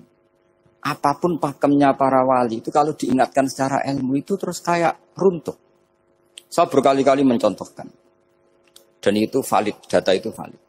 Sufyan bin Uyainah itu orangnya khusyuknya Masya Allah. Gurunya Imam Syafi'i, gurunya Imam Malik. Itu beliau menceritakan dalam kitab Khilyatul Auliya. Nabi Isa itu senengannya itu ceria sekali. Nabi Yahya itu senengannya bersengut, abusan, suka kayak takut akhirat, takut penyakit. Tapi bukan takut corona, enggak ya jelas. Saya akhir-akhir ini fatwa, sekarang jangan baca Uwais Al-Qarani, tapi Al-Qarni. Meskipun saya tahu ada yang baca Qarani di kitab-kitab, ada yang baca Qarni. Tapi sekarang wajib dibaca Al-Qarni sementara. Sekali dibaca Al-Qarani itu nisbatun ilah. Iya, jadi makanya ini untuk sementara dibaca, ngikuti yang baca Uwais Al-Qarni. Meskipun di sarah-sarah, apa bifathir ra' wakila bi sukun, ya sudahlah sekarang harus ijma dulu Al-Qarni ya, karena kalau Al-Qarani itu. Akhirnya Nabi Isa ditegur sama Nabi Yahya. Mali aroka dohikan ka'annaka ta'manu min makrillah. Saya melihat kamu kok suka tertawa, seakan-akan kamu merasa aman, tidak kena adabnya Allah. Nabi Isa akhirnya balas tanya, Mali aroka abisan ka'annaka tai'asu min rahmatillah, taknatu min rahmatillah. Kowe mbesenggut wae koyo dunia orang rahmat, anane corona tok. Padahal ya ono mangan, ono guyon, ono nikmat. Dan itu figur besar, akhirnya kita tahu. Dan saya sering cerita juga, setiap dakwah itu Nabi Isa nyari syirarun nas, Nabi Yahya cari khiyarun nas. Tentu alasan Nabi Yahya gampang, berteman orang baik itu baik lah, nyaman, terus akibatnya juga baik. Nabi Yahya enggak. Limada tanzilu ala syirarin nas. Kenapa kamu singgahnya ke orang-orang yang buruk? Ana tabibun udawil marto. Saya ini dokter, tentu menyembuhkan yang sakit. Akhirnya terus di Indonesia banyak kiai yang kancanan orang fasik ya banyak. Tapi ya tentu yang benar itu yang mensolehkan yang fasik. Yang mesti salah yang menjadi fasik karena ketularan yang. Tapi itu lagi-lagi apa? Ilmu yang bisa menjadikan kita percaya itu ilmu. Saya tuh suka sekali baca kitab yang berbeda. Saya sekarang baru belajar kitab orang-orang Hanafi. Orang-orang Maliki. Saya kemarin dikirimin hadiah oleh keluarga Pak Kures. Ada tanda tangannya Pak Kures dari Habib Ali, dari keluarga beliau. Ciri kitab namanya itu Sarah Bukhari. Yang dikarang orang India, orang modern. Anwar ya. Anwar Shah. Orang-orang India, ya orang sekarang. Itu beliau termasuk mujaddid kalau dalam perasaannya orang India. Mensarai Bukhari ya. Kira-kira sanadnya Sayyid Muhammad ke beliau itu 3 atau 4. Beliau termasuk orang-orang yang bisa membentuk India seperti itu. India kan banyak syurahul hadis, termasuk Waliullah Ad-Dahlawi, terus Syekh Yusuf Al-Kandahlawi, banyak lah saya. Itu beliau cerita di kitab-kitab itu. Bahwa ilmu itu harus diungkapkan. Terus beliau cerita banyak tentang kewalian. Sampai dalam cerita kewalian itu unik. Dan terus tak jadi wali itu gampang sekali. Ya di antaranya itu wali itu mau modal rasido. Sab'atun yuzilluhum wa fi dhillihi wa ma la dhilla illa dhilluh. Itu di antaranya itu wa rajulun da'athu imra'atun datu jamalin wa mansibin faqala inni akhafu. Mau modal gak sido. Wis dijak wong ayu menarik muni ra gelem. Modal ra gelem iku wis iso dadi wali. Iku yuzilluhum wa fi dhillihi wa ma la dhilla. Ya. Nah, masalah kita ora digelemi lah itu masalah. Itu sangat. Jadi gampang sekali dalam kitab Al-Minanul Kubra. Dan kalau baca itu enak. Misalnya gini. Tentu masa lalu kita yang buruk itu tidak diceritakan orang lain. Dan itu kadang karena gengsi. Tapi kalau melihat hadisnya Nabi itu gampang sekali. Kullu ummati mu'afan ilal mujahirin. Umatku semua itu dimaafkan. Kecuali yang memperlihatkan salahnya dosanya. Jadi nggak boleh kalau sampean sekolah nggak naik kelas cerita anaknya. Kalau saya dulu nggak naik kelas. Kalau punya utang koperasi nggak pernah bayar. Nggak boleh. Cerita seperti itu boleh. Kalau ditanya, Bapak dulu pinter nggak? Oh pinter sekali. Harus bilang gitu, pinter sekali. Pernah ranking sekali. Sudah nggak apa-apa itu. Meskipun dengan makna yang lughawi ya. Saya dulu iskal. Kan nyon sewu saya ini sering diparani orang yang mau tobat tercerita Gus saya dulu sering main perempuan, sering mabuk, tapi sekarang saya mau tobat gini-gini. Karena ini orang awam, tak terima. Tapi saya bilang gini, kamu jangan cerita ke anak kamu. Terus dia cerita, tapi kan saya harus jujur. Karena ilmunya dia baru terlalu jujur itu penting. Gitu. Terus Pak, pokoknya menurut kula ora oleh cerita, pokoknya ora oleh cerita. Ya Gus oke nurut. Setelah itu saya nyari-nyari sarah, termasuk kitab itu. Kok bisa orang yang tidak mujahirin, orang yang menutupi salahnya malah dimaafkan, yang cerita jujur pernah salah malah tidak. Sangat bener. Misalnya seorang bapak cerita, "Jong aku dhisik nak pacaran tak ambung." Misalnya, anaknya mesti suatu saat kan dia puber. Mesti nak ngambung niru bapak. Nah, kalau yang cerita itu ribuan atau jutaan. Jong aku zaman yang pondok itu rezekiku kombodoni. Kan terus jadi syariatun muttaba'ah. Apalagi yang cerita ini ternyata jadi kiai, ternyata gitu ya tetap jadi kiai. Jadi kalau pura-pura soleh di rumah pura-pura soleh, seakan-akan di pondok tidak pernah kodok, tidak pernah setor meluntir, tidak pernah apa kan? Katanya, lalu lucunya, oke itu alasan. Alasannya Imam Ghazali itu paling masuk akal. Ini saya cerita, illa aliman barokahnya baca Imam Ghazali. Fa inna Allah ta'ala yakrohu zuhurul ma'asi. Wa min asbabi zuhur adalah al-mujaharah. Karena Allah itu gak suka maksiat itu begitu kelihatan. Dan awal dari kelihatannya maksiat adalah semua orang cerita. Akhirnya maksiat dianggap biasa saja. Jadi kalau semua orang cerita zaman mondok nakal itu artinya semua orang yang nakal. Oh itu niru kiai ini, karena ini niru kiai. Kan repot. Tapi kalau semua kiai sok suci atau suci betul, dan semoga ya suci betul. Kan yang maksiat, yang mau maksiat ini nggak punya alasan. Karena masternya nggak pernah maksiat. Meskipun sebagian yang sultan nggak pernah konangan, nggak tahu pokoknya yang penting seperti itu. Itu hebatnya konsepnya. Saya dulu ya iskal loh. Kok? Ya tadi kullu ummati mu'afan illal mujahirin. Saya dulu iskal seiskal kan. Tapi setelah baca Ihya kata Imam Ghazali, karena Allah itu nggak suka zuhurul ma'asi. Allah nggak suka kalau maksiat terlalu muncul. Dan termasuk sebabnya muncul adalah setiap orang jujur menceritakan masa lalunya. Penelitian itu saya berkali-kali bilang tidak harus orang-orang pinter banget sebetulnya. Karena perangkat yang disediakan Allah ini juga menyediakan untuk orang-orang bodoh. Dan itu hikmah terbesar dari Islam. Jadi Islam ini bisa difahami orang pinter juga oleh orang-orang yang nggak pinter. Saya punya kenangan tentang ilmu astronomi. Kita belajar falak itu jelimet Pak Fathul Wahid, jelimet sekali. Ketika ada perdebatan misalnya awal Ramadan itu Ahad sama Senin. Saya lagi misalnya Ahad, Minggu sama Senin. Karena kita ini di pesantren kalau bilang Minggu itu kadang dilarang, harus bilang Ahad. Apalagi kiainya Pak Fathul Wahid di Kudus, Kiai Turehan itu fanatik itu nggak boleh orang bilang Minggu, harus bilang Ahad. Yang lucu itu ada seorang kiai yang sangat fanatik terhadap Islam itu nggak mau kalendernya ditulis kenaikan wafat Isa Al-Masih. Karena keyakinan umat Islam bukan Isa yang wafat tapi Sibeh Isa. Itu di kalender Kudus kan wafatnya dalam kurung Sibeh Isa. Ya, yang menyerupai Isa. Jadi saking fanatiknya tetap menulis sesuai keyakinan. Saya teruskan. Orang kadang bilang begini, cara orang yang tidak mendalami ilmu. Sama-sama kiai, sama-sama ormas Islam kok beda awal Ramadan. Sehingga jadi debat Ahad atau Minggu sama Senin. Saya punya mak-mak ya, kalau orang sepuh itu yang dulu ikut buyut saya. Jadi saya ini generasi kelima itu orang itu muammar, ditakdir umurnya panjang. Itu bilang gini, Gus, sebetulnya untuk tahu kalender yang benar mana itu gampang katanya. Cari tanggal 15. Nanti kelihatan siapa yang salah. Ternyata betul. Kalau dihitung Ahad, nanti 15-nya misalnya jatuh hari apa? Nanti kelihatan, ternyata pas yang dikatakan 15 versi Ahad itu bulan belum purnama. Purnamanya itu di versi mereka yang tanggal 16. Berarti benar mana? Yang Senin kan? Tapi yang versi Senin ternyata betul pas 15 pas purnama. Artinya apa? Allah menyediakan perangkat untuk menguji Senin apa Ahad dengan cara awam, yaitu nunggu tanggal 15. Artinya gini, kata siapa yang tahu itu hanya orang pinter gitu. Orang awam juga bisa tahu. Karena agama ini milik bersama, ya milik orang pinter, milik yang tidak pinter.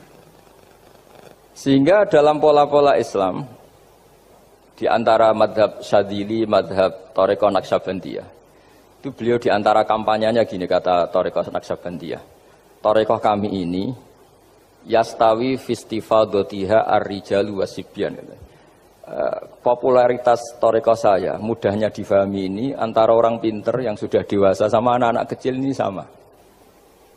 Kenapa demikian? Kalau dalam filosofi kebenaran itu ada pepatah fa innal haqqa adharu min syamsidz dhahirah. Kebenaran itu lebih jelas ketimbang matahari di siang hari. Sehingga mereka dengan mudahnya mensifati Allah misalnya az-zahir, zat yang begitu jelas. Kenapa Allah begitu jelas? Karena ulama dulu cara, kalau dalam bahasa pondok mensifati, menstatuskan. Alam raya ini maujud. Maujud itu ada. Di mana-mana sesuatu yang ada itu ya diciptakan oleh yang ada. Masa tidak ada kok menciptakan yang ada. Sehingga mereka tidak pernah tertarik sama faham komunis, ateis, bahwa alam ini dimulai dari ketiadaan. Pertanyaannya adalah bagaimana sesuatu yang tiada menyebabkan yang ada.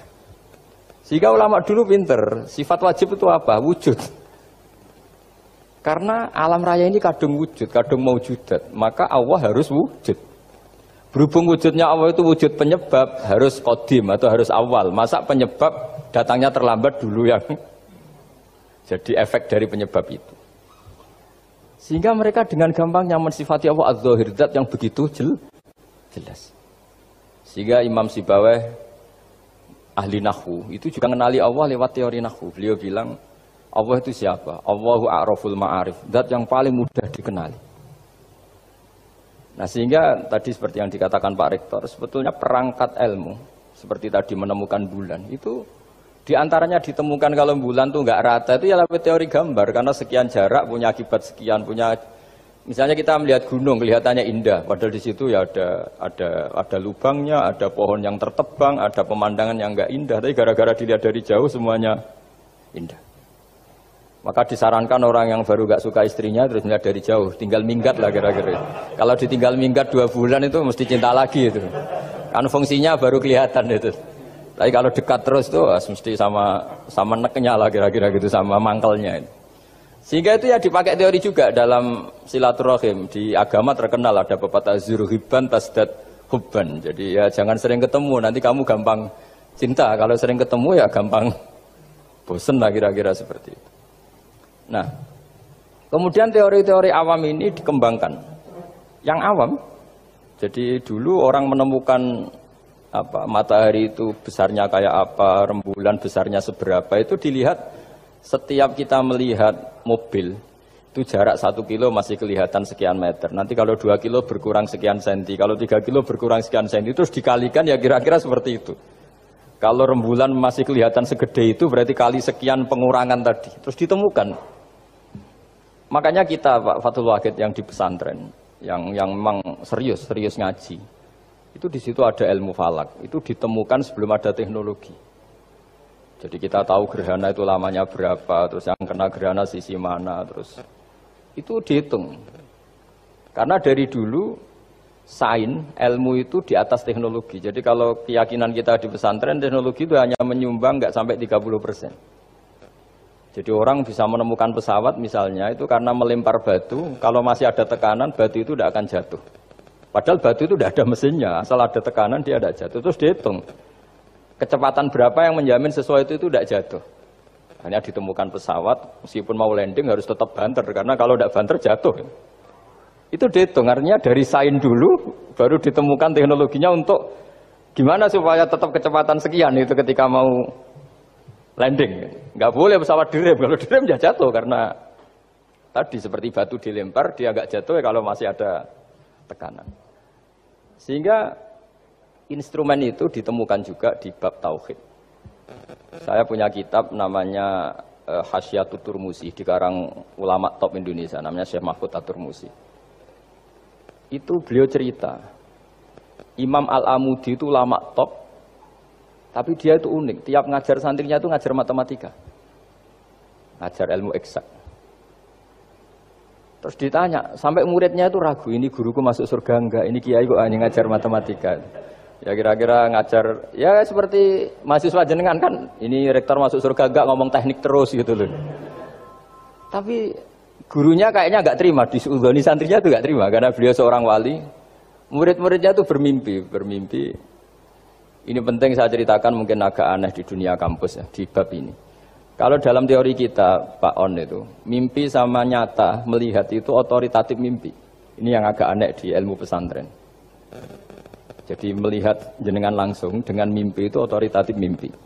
Karena mimpi, ru'yal mukmin dijamin oleh Rasulullah sama dengan 46 juz'un minan nubuwah. Jadi persennya itu besar sekali, 46% dari juz'un minan nubuwah, otoritatifnya. Nah tentu tidur yang benar. Logikanya gini, kata-kata kitab-kitab menjelaskan. Orang kalau melihat langsung itu pasti terpengaruhi oleh cinta atau tidak cinta, senang atau tidak senang, sedang butuh apa enggak.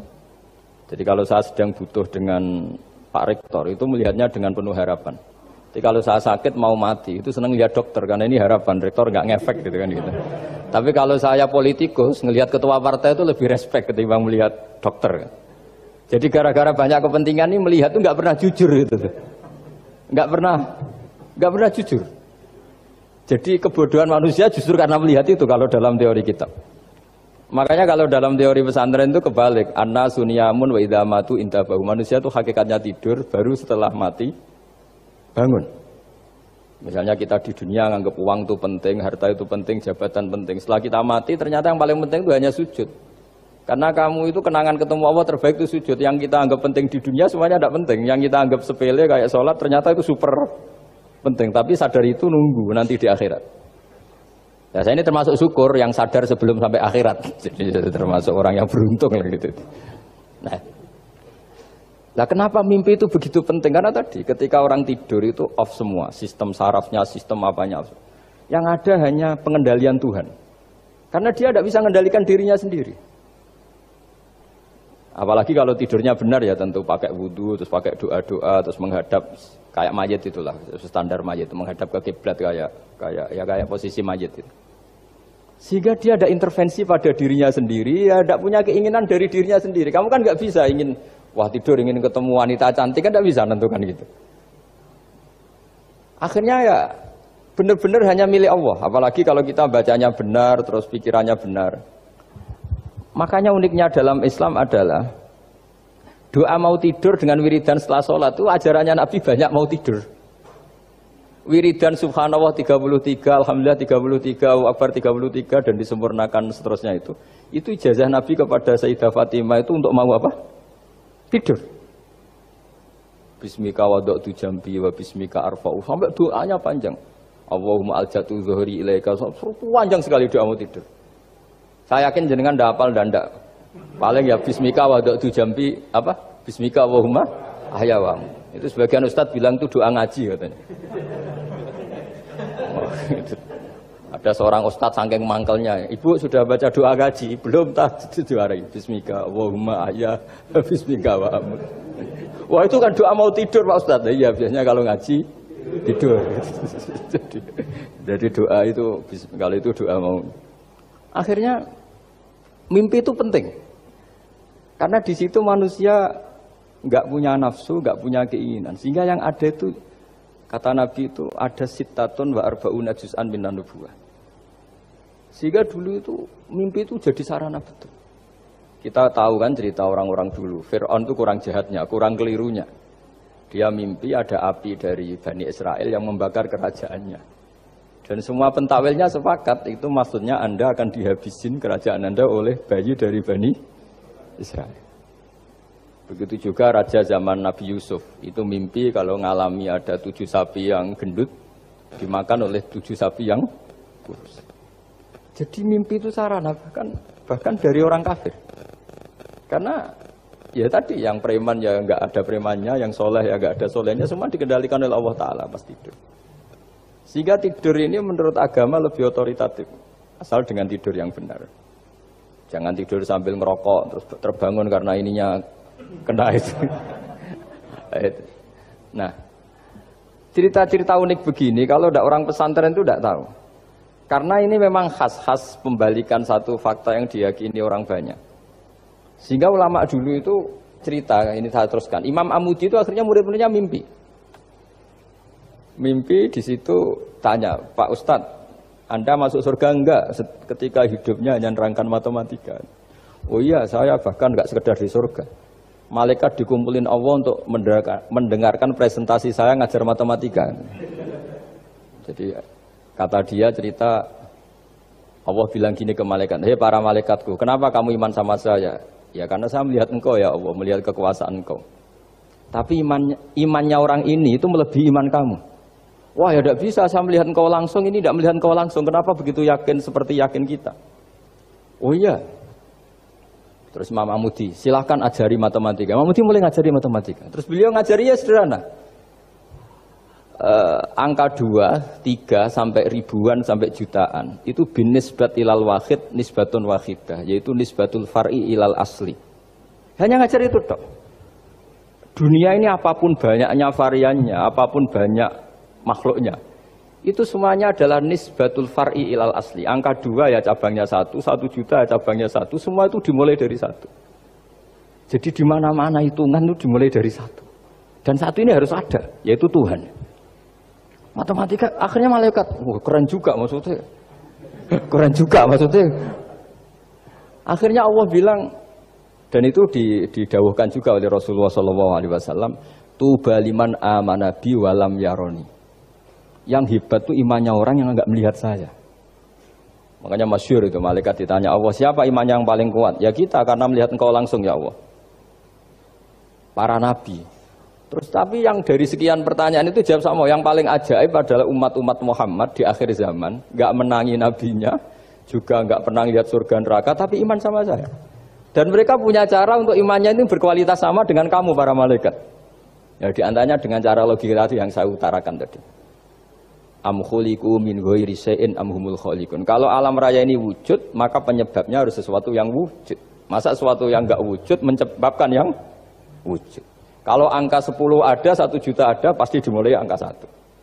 Makanya nisbatus naini wal arba'ah ila ma la nihayata laha, itu semuanya nisbatul far'i ilal asli. Semua angka berapapun jumlahnya itu binisbat ilal wahid adalah nisbatul far'i ilal asli.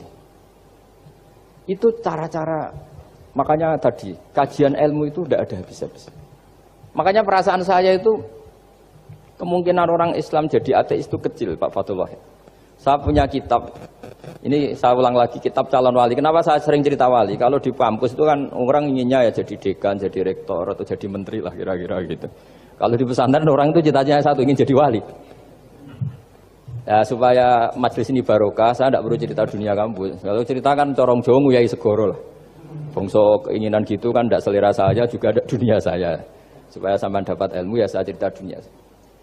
Itu kitab, saya punya kitab calon wali lah kira-kira, atau wali sudah wali top, namanya kitab Tasbihul Fuad, karangannya Sayyid Abdul Haddad. Itu beliau cerita, di antara ceritanya itu unik. Kata beliau begini, saya itu tidak khawatir orang Islam jadi murtad, apalagi jadi ateis. Karena kalimat la ilaha illallah itu sahlatun qoribah, kalimat yang mudah sekali. Sehingga saya tidak khawatir orang Islam yang ketemu orang ateis, ketemu orang macam-macam, asal diajari kalimat ini secara benar. Terus beliau cerita, yang saya takut tuh mereka masalah perempuan dan harta. Kalau iman kayaknya enggak. Singkat cerita, yaitu di kitab seperti itu. Singkat cerita, saya ketemu banyak orang yang kuliah di McGill atau kuliah di Amerika, di Jerman, mungkin di Norwegia, di mana-mana, di Australia, dan ketemu teman-teman yang di Korea Selatan juga. Mereka itu orang kebanyakan yang nyuwun sewu enggak keluarga kiai, tapi mereka enggak ada yang enggak tetap iman. Ketika saya tanya, kenapa Anda tetap iman? Padahal ada beberapa negara yang lebih stabil, lebih makmur dibanding negara yang mengklaim sebagai negara Islam.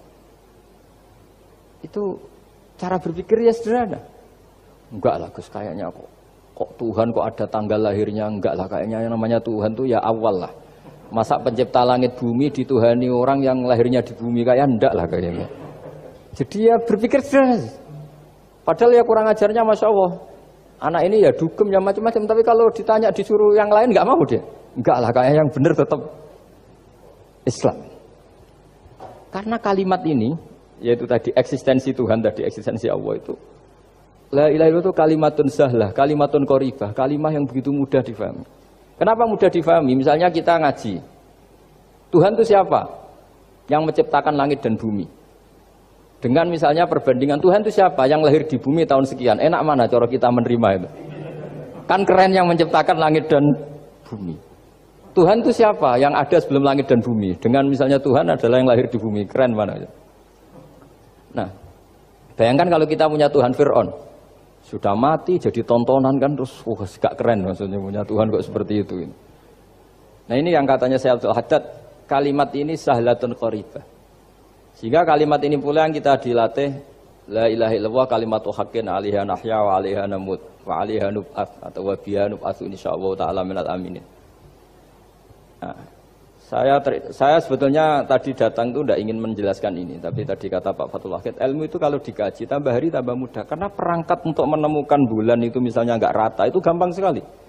Pakai teori pemandangan ya bisa, pakai teori gambar juga bisa. Kalau teori pemandangan tadi, kalau kita bisa melihat mobil 2 meter masih kelihatan 2 meter, itu dengan jarak berapa masih orisinil seperti itu. Tambah jauh, tambah tidak kelihatan, tambah jauh, tambah. Nah ternyata setelah 5 kilo misalnya tidak kelihatan. Berarti untuk jumlah 2 meter hilang per 5 kilo. Nah berarti kalau bulan masih kelihatan segitu, berarti jarak kita dan bulan kira-kira sekian ribu kilo. Itu bisa dihitung, itu tanpa teknologi.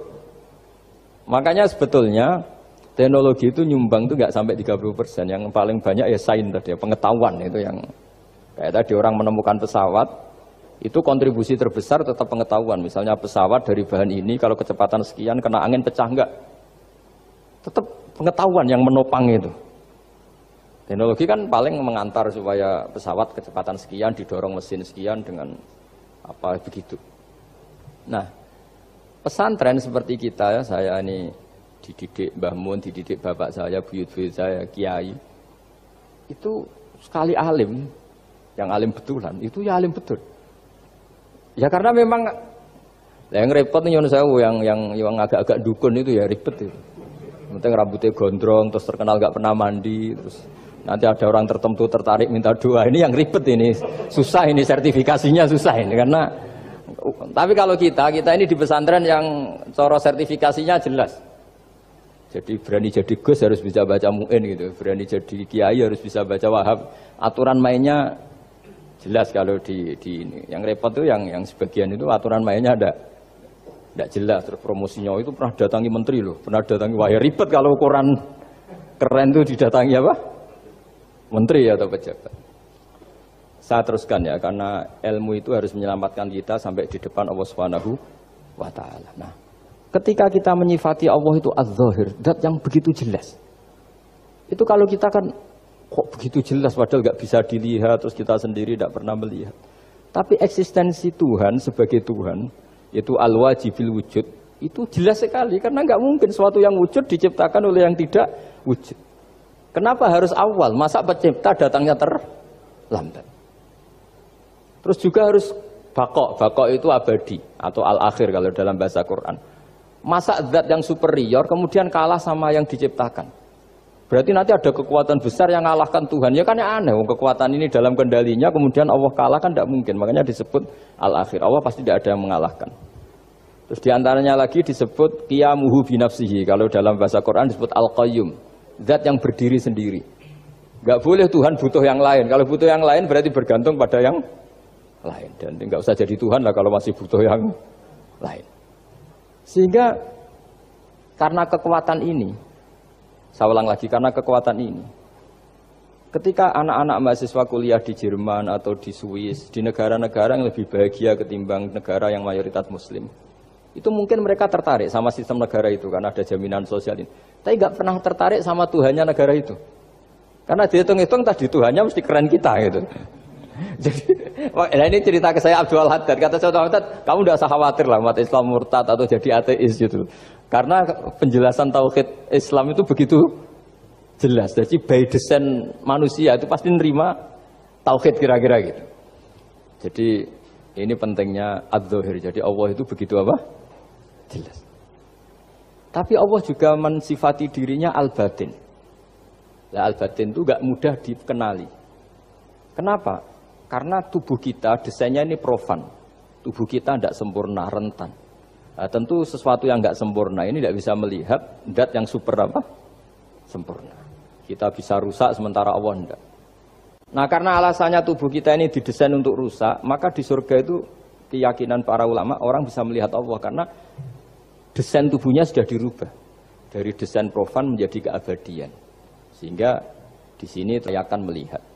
Itu pun tetap min ghairi kaifin walan fisorin, tetap ya bisa melihat, tapi corong Jawa itu keceluk melihat, tapi tidak sampai faham. Karena bagaimanapun Allah itu la tudrikul absar wa huwa yudrikul absar. Bagaimanapun Allah itu laisa kamitslihi syai'un, tidak ada padanannya.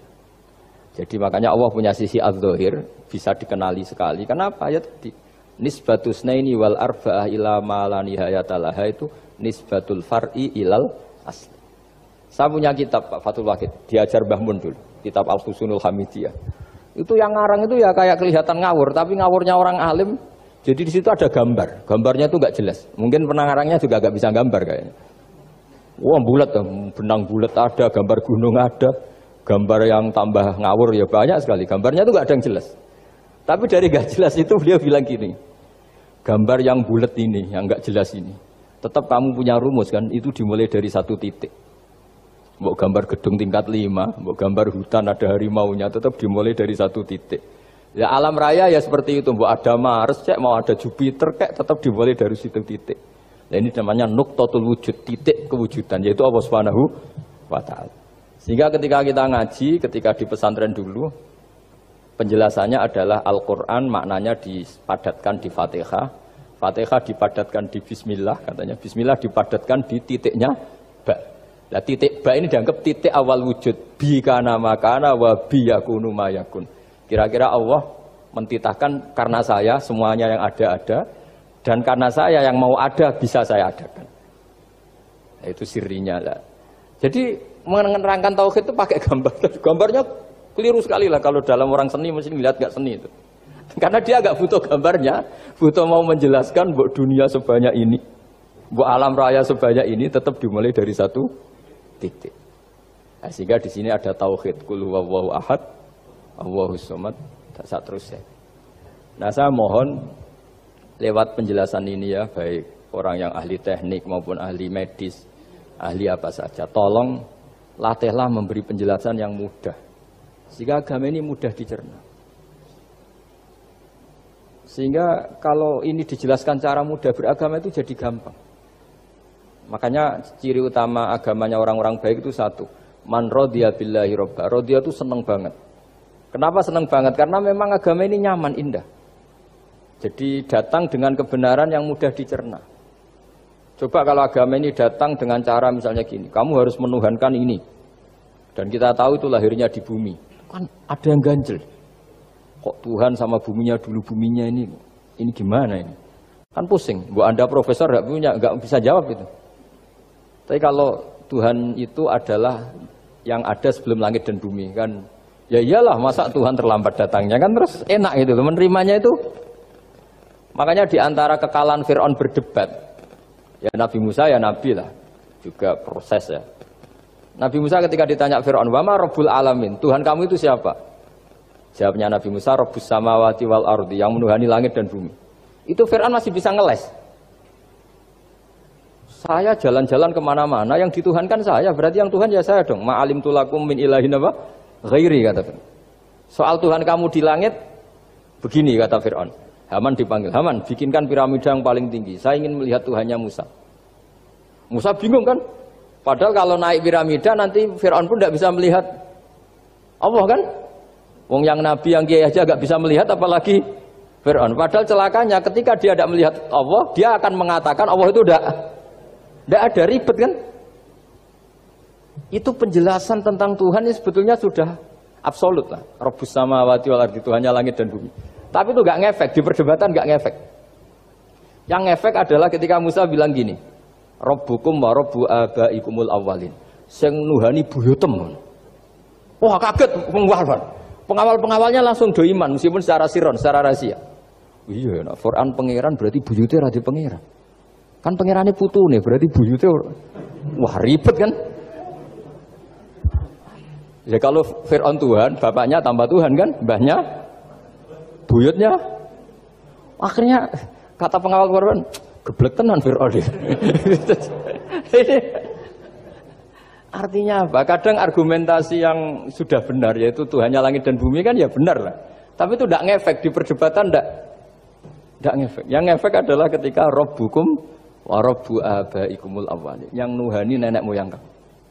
Orang mulai mikir kalau Fir'aun itu Tuhan, lalu nenek moyangnya Tuhannya siapa? Jadi ini seninya, makanya diantara syarat Nabi, jadi Nabi itu sidik, amanat, tabligh, fatona. Fatona itu ada kecerdasan. Dulu Nabi ya sering dibully, jangan kira Nabi itu enggak sering dibully, sering juga Pak Rektor. Jadi ada unta itu kena kudis. Kudis itu ya jenis penyakit menular lah. Nabi dengan teori tawakalnya, Nabi itu punya dua teori, kadang pakai teori tawakalnya, kadang pakai teori preventif. Makanya Nabi pernah ngendikan kalau ada penyakit menular di situ, kamu jangan di situ. Itu pakai teori preventif. Tapi kadang Nabi pakai teori tawakal. Nabi menghentikan la adwa wala tiaratan. Tidak ada penyakit menular. Terus orang-orang yang ya usil lah kira-kira gitu. Ada unta kena kudis dijejerkan yang waras. Ternyata yang waras ikut kudisen lah, ikut sakit. Senang orang ini. Ya Rasulullah ini saya jejerkan ternyata yang enggak tertular jadi tertular. Padahal engkau bilang enggak ada penyakit menular. Nabi jawabnya lucu. Faman a'dal awwalah. Kalau yang pertama ini tertular siapa? Dia dikira Nabi itu kalah karena melihat unta yang kedua. Ternyata Nabi enggak, ketika dipanggil ya Rasulullah ini unta agak gudikan, tak jejerkan yang kudisen, ternyata ikut kudisen. Berarti penyakit itu menular. Tapi Nabi jawabannya faman a'dal awwal. Lalu yang kena penyakit pertama tertular oleh siapa? Wah itu asli dari Allah. Ya maksud saya seperti itu kata. Nah itu yang dikatakan fatona. Jadi Nabi itu harus punya sifat apa? Fatona. Karena dengan kecerdasan itu Nabi bisa berargumentasi. Kayak tadi, ketika Fir'aun dikatakan Allah yang menuhani langit dan bumi, Fir'aun masih mengklaim dia Tuhan. Karena di mana-mana dia dituhankan. Tapi ketika diingatkan bahwa kamu anak seorang manusia, punya bapak, punya kakek, punya buyut, punya canggah kalau bahasa Jawa. Lalu kalau kamu yang Tuhan, dan Tuhan dimulai Anda, lalu mbah-mbah kamu Tuhannya siapa? Gak bisa jawab kan? Akhirnya banyak punggawa yang saat itu iman. Jadi iman itu bisa menghunjam kepada siapa saja termasuk yang orang-orang topnya Fir'aun. Sehingga ketika Fir'aun rapat Musa harus dibunuh besok, tangkap besok. Sebagian mereka itu membocorkan informasi itu. Datang ke Musa, tadi malam kita ikut rapat, keputusannya Anda dibunuh, maka larilah kamu. Itu barokahnya iman. Artinya ya karena logika Musa lebih masuk akal ya mereka lebih percaya sama Musa. Tapi gara-gara profesi ya tetap kerja. Dan yang mulai ribet dunia. mulai ribet jadi. Makanya kamu jangan tanya kaifa hukmul mukmin sing yukhfi imanahu. Bagaimana hukumnya orang mukmin yang menyembunyikan imannya demi aman. Ya tidak usah kamu jawab. Kalau kamu jawab boleh ini kok kayak pecundang. Kalau kamu jawab haram pernah terjadi itu. Wa qala rajulun mu'minum min ali fir'auna yaktumu imana. Ini khazanah ya, jadi saya mohon mengkaji Islam itu harus dengan sisi-sisi yang bisa difahami orang pinter juga orang bodoh. Kata Imam Ghazali banyak itu, karena hadatin itu harus difahami orang pinter juga orang bodoh. Terus contoh yang paling populer tentu sering saya utarakan masalah iddah. Iddahnya orang terceraikan itu 3 kali masa suci. Kalau menurut Abu Hanifah 3 kali masa haid. Orang pintar tahulah kalau perempuan sedang haid, menstruasi pasti sedang tidak hamil. Sehingga kalau dia sudah haid 3 kali ada kepastian tidak hamil. Kalau tidak hamil artinya apa? Nggak ada sperma dari zaut awal, suami pertama yang jadi anak dia. Padahal tujuan iddah adalah nanti kalau di hubungan suami istri sama suami kedua, jelas anaknya suami kedua. Tapi kalau andai kan tidak ada iddah kan malam hubungan suami istri, pagi bentrok cerai, terus kawin. Kumpul suami istri lagi terus nanti anaknya itu anaknya siapa? Kan nggak jelas. Kalau sampean bisa klaim lewat DNA, DNA juga mungkin secara ilmu objektif Pak Rektor. Masalahnya juga bisa disuap kan? Saya sering dibantah orang-orang itu. Wah Gus DNA itu otoritatif karena gini-gini nggak mungkin bohong kamu. Ya DNA-nya nggak bohong, pegawainya bisa disuap kan? Kayak nggak tahu manusia apa nggak tahu Indonesia nggak tahu terus. Itu yang sensitif itu yang mulai wilayah sensitif itu. Nggak tahu manusia apa kayak nggak tahu Indonesia. Manusia aja ya sudah. Berarti Anda sangat nasionalis. Jadi ribet kan? Maka dianjurkan ada iddah. Dengan iddah selesai berarti benar-benar perempuan ini baru atur rohmi, rahimnya steril dari unsur mani zaut awal. Dan kalau 3 kali masa suci itu artinya apa? Kira-kira 3 bulan. Kira-kira ya. Wal mutallaqatu yatarabbasna bi anfusina salah satu apa? Quru. Pertanyaannya kalau 3 bulan, andai kan tidak pakai teori ilmiah, menstruasi itu sudah teori ilmiah. Ada yang tanya ke saya, Gus kenapa harus sampai 3 kali, padahal menstruasi pertama pasti sudah ada hamil. Saya jawab, menstruasi pertama itu namanya keluar darah. Nggak ada jaminan kalau itu haid, bisa saja keluar darah karena kaget, karena kecelakaan, karena apa. Sehingga kalau misalnya perempuan diceraikan, Gus saya sudah haid. Yang jamin kalau itu haid siapa? Maksudnya keluar darah dengan makna tidak hamil. Bisa saja keluar darah kali ini faktor kaget ya, atau faktor kecelakaan. Tapi kalau sampai 3 bulan, karena per bulan haid sekali, itu meskipun haidnya keliru. Haid keliru itu misalnya sebetulnya itu nggak darah haid, tapi darah penyakit, istiqatoh, kan tetap kelihatan. Masa 3 bulan nggak bleeding, Joro Jowo? Kan mesti bentuknya tubuh sudah berubah. Artinya kata ulama-ulama, agama ini nggak bisa hanya mengacu ilmu. Kalau mengacu ilmu haid sekali sudah cukup. Tapi kenapa harus 3 kali? Karena 3 kali orang awam tahu semua kalau itu sedang hamil atau tidak hamil. 3 bulan dari dicerai kan kelihatan kalau hamil ya bentuk tubuhnya sudah rubah. Kalau enggak, intinya agama ini harus agama yang mudah difahami orang pinter, juga difahami orang yang tidak pinter. Kayak tadi bulan tadi. Saya juga gak ngira kalau orang goblok jadi pinter itu. Jadi ini cerita ya. Jadi supaya kita meskipun di lembaga kampus, di lembaga modern, jangan lupa tradisi-tradisi kebodohan ya diabadikan lah kira-kira itu. Karena bodoh itu kadang ya penting. Makanya kalau cerita di dunia wali itu kacau. Anda boleh gak nerima cerita ini, tapi Anda harus percaya kalau kekuasaan Allah itu tidak terbatas. Kenapa orang Madura begitu mencintai kiai? Sebetulnya niatnya ya agak baik, tapi ya nggak baik tapi baik. Ada santri itu Madura, dia saking percaya sama kiai itu ya khidmah, bikin teh, masakan kiai, mijitin kiai, pokoknya waktunya diberikan semua untuk kiai. Dan dia nggak pernah ikut ujian, apalagi ujian kelulusan disertasi dokter nggak pernah dia. Kalau sekolah nggak pernah ikut ujian. Sudah ya saya ridho jadi orang bodoh, sementing ikut jenengan. Suatu saat orang ini mati. Kiainya tuh pusing, waduh mati. Nah, ini di dalam alam mimpi itu, kamu boleh gak percaya, nggak wajib percaya memang. Ini kan ada akidah, jadi tidak wajib percaya. Ditanya sama malaikat, Marabbuka, Tuhan kamu siapa? Jawabannya lucu, malaikat kamu itu gimana? Di mana-mana tanya sama orang pinter, orang bodoh kok kamu tanya? Pusing kan malaikatnya. Di mana-mana namanya tanya, itu ya sama orang pinter, masa orang bodoh ditanya? Yang bener aja kamu. Makanya bodoh ini ya senjata, makanya ini kita kalau pinter ya alhamdulillah, kalau bodoh ya alhamdulillah kan. Bodoh itu penting.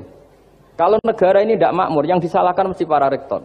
Gunanya apa ada rektor kalau nggak solusi bagi bangsa ini? Orang bodoh pasti nggak disalahkan kan? Nanti kalau ada hisab, kenapa Indonesia carut marut? Yang dipanggil Allah itu menteri, rektor, pasti itu. Apa kontribusi Anda sebagai orang pinter, sebagai profesor, sebagai orang bodoh aman? Santai, nggak kena panggilan kan? Karena Anda harus bertanggung jawab. Akhirnya terus malaikat tanya, lalu yang pinter siapa? Yang di atas itu, kiainya yang nalkin itu, yang di atas itu. Walhasil kiainya itu karena wali itu dengar. Ya boleh cung bodoh kok terus nganti wis mati. bodoh kok kamu bawa sampai mati. Jadi kadang orang bodoh itu ya pinter tadi. Malaikat tuh kamu tuh gimana? Di mana-mana tanya itu ya sama orang pinter. Orang bodoh kok kamu tanya. Ya ribet kan kalau sudah ketemu seperti itu. Nah, Nabi juga sering ngalami dialek sama orang bodoh. Kadang Nabi yang ngalah, kadang logikanya orang bodoh itu lebih gampang. Itu ada orang pencari dop itu semacam kayak biawak ya. Tapi tidak biawak, kayak semacam biawak. Itu ketemu Nabi, kamu tahu kalau saya ini Rasulullah? Tidak tahu ya. Ya kamu harus iman kalau saya ini Rasulullah. Hatta yu'mina laka hadad dop. Ya kalau hewan ini iman sama kamu ya saya iman. Ribet kan ukurannya itu. Waduh, untung Nabi betul. Terus Nabi tanya, Dop, kamu tahu kalau saya Rasulullah? Terus Dopnya saat itu bisa bicara, asyhadu annaka Rasulullah, terus baru iman. Imannya tanya, kenapa kamu iman sama Rasulullah? Hewan aja tahu kalau dia Nabi, apalagi manusia. Sehingga di masyhur itu di acara-acara kita kalau wadhabbu wal ghazalah yasyadani laka bir risalah, itu wadhabbu wal ghazalah yasyadani laka bir risalah. Sehingga nah, kekeliruan kita, saya sering ngomong di mana-mana, matur di mana-mana. Masyarakat Indonesia mayoritasnya tetap yang enggak pinter. Orang Islam mayoritas yang enggak pinter. Lalu orang enggak pinter ini diabaikan sehingga mereka tidak jadi energi yang luar biasa untuk mengawal Islam atau mengawal Indonesia. Itu keliru menurut saya. Menurut saya orang-orang yang nggak pinter pun tuh punya nurani. Zaman kita dijajah Belanda, itu tidak semua orang rektor, tidak semua orang profesor, tidak semua orang kiai, tidak semua orang alim. Mereka orang-orang yang nggak terpelajar, tapi tetap tahu caranya melawan apa? Belanda, melawan penjajah. Karena tadi manusia ini diciptakan itu sudah punya pengetahuan. Seperti mukadimah dibaca Pak Rektor, Iqra wa rabbukal akram alladzi 'allama bil qalam 'allamal insana ma lam ya alam. Jadi bawaan manusia itu akan tahu untuk sesuatu yang perlu diketahui meskipun dia orang bodoh. Saya ulang lagi, meskipun mereka orang apa? Orang bodoh. Ya, di sini ini Islam datang yastawi fistifadatiha fistifadati syariah ar-rijalu wasibyan, bahwa ukuran kebenaran itu adalah siapapun mudah tahu. Bahwa angka 2, angka 3, angka 5 itu adalah far'ul wahid. Cabang dari angka 1. Fal aslu huwal wahid, yang asli adalah angka 1. Dan 1 ini harus 1. 0, itu ditemukan untuk setelah ada angka 1. Jangan keliru kamu. Tanpa ada angka 1 tidak ada 0, 0, ada gunanya kalau ada 01. Misalnya ada orang bilang, tapi kan ada 0,5, tetap saja harus ada angka 1. Enggak bisa. Kamu bayangkan 0,5 kan karena ada 1.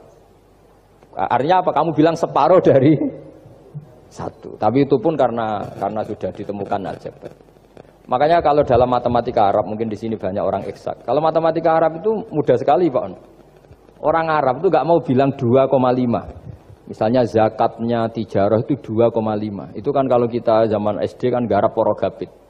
Itu orang Arab nggak mau. Saya pernah cepet-cepetan garap matematika, yang ahli matematika sama saya itu cepet saya. Karena saya pakai matematika bodoh. Justru itu gampang. Kalau orang Arab cara berpikir gini, kalau bilang 2,5 itu rubu'ul usur. Apa? Rubu'ul usur. Dari rubu'ul usur gini, 1/4 dari 1/10. Jadi misalnya 100 1/10-nya berapa? 10. Setelah 10, 1/4-nya berapa? 2,5. Jadi bertahap, rubu'ul usur. Sehingga misalnya gitu, 1 juta kan angkanya nolnya kan 6. Kalau kamu porogabit 2,5 kan kuweselen nggih porogabit. Kalau orang Arab gampang, 1 juta, 1/10-nya berapa? 100, 1/4-nya 25, berarti 2,5-nya 1 juta, 25.000. Orang Arab bilangnya rubu'ul usur. 1/4 dari 1/10, jadi di 1/10-kan dulu, baru di 1/4. Jadi lebih cepat. Sampai pakarnya tanya, Gus kok bisa gini? Wah, aku anak kiai ngawur. Saya ini, makanya banyak orang pesantren itu pintar matematika. Sebetulnya matematika yang model, ya sebenarnya kayak agak model bodoh itu. Tapi itu gampang, orang awam gampang. Kalau kita kan enggak, misalnya zakatnya zuruk, zakatnya tanaman itu 1/10 atau 1/20. Kalau orang Arab enggak mau 1/10 atau 1/20. Berarti kalau 100 ton atau 100 pintal berarti berapa? 10 atau 5 kan? 1/10-nya 100 berapa? 10. Kalau 1/20-nya 5. Kalau hitung-hitungan di fikih zakat orang modern kan 1/10 atau 1/20. Kalau orang Arab nggak mau bilang gitu. Zakatnya zuru itu al-usyur, 100 ton misalnya 10. Atau nisful usyur, separuh dari 1/10. Jadi nggak mau bilang 1/20. Usyur atau nisful usyur. Gampang mana coba?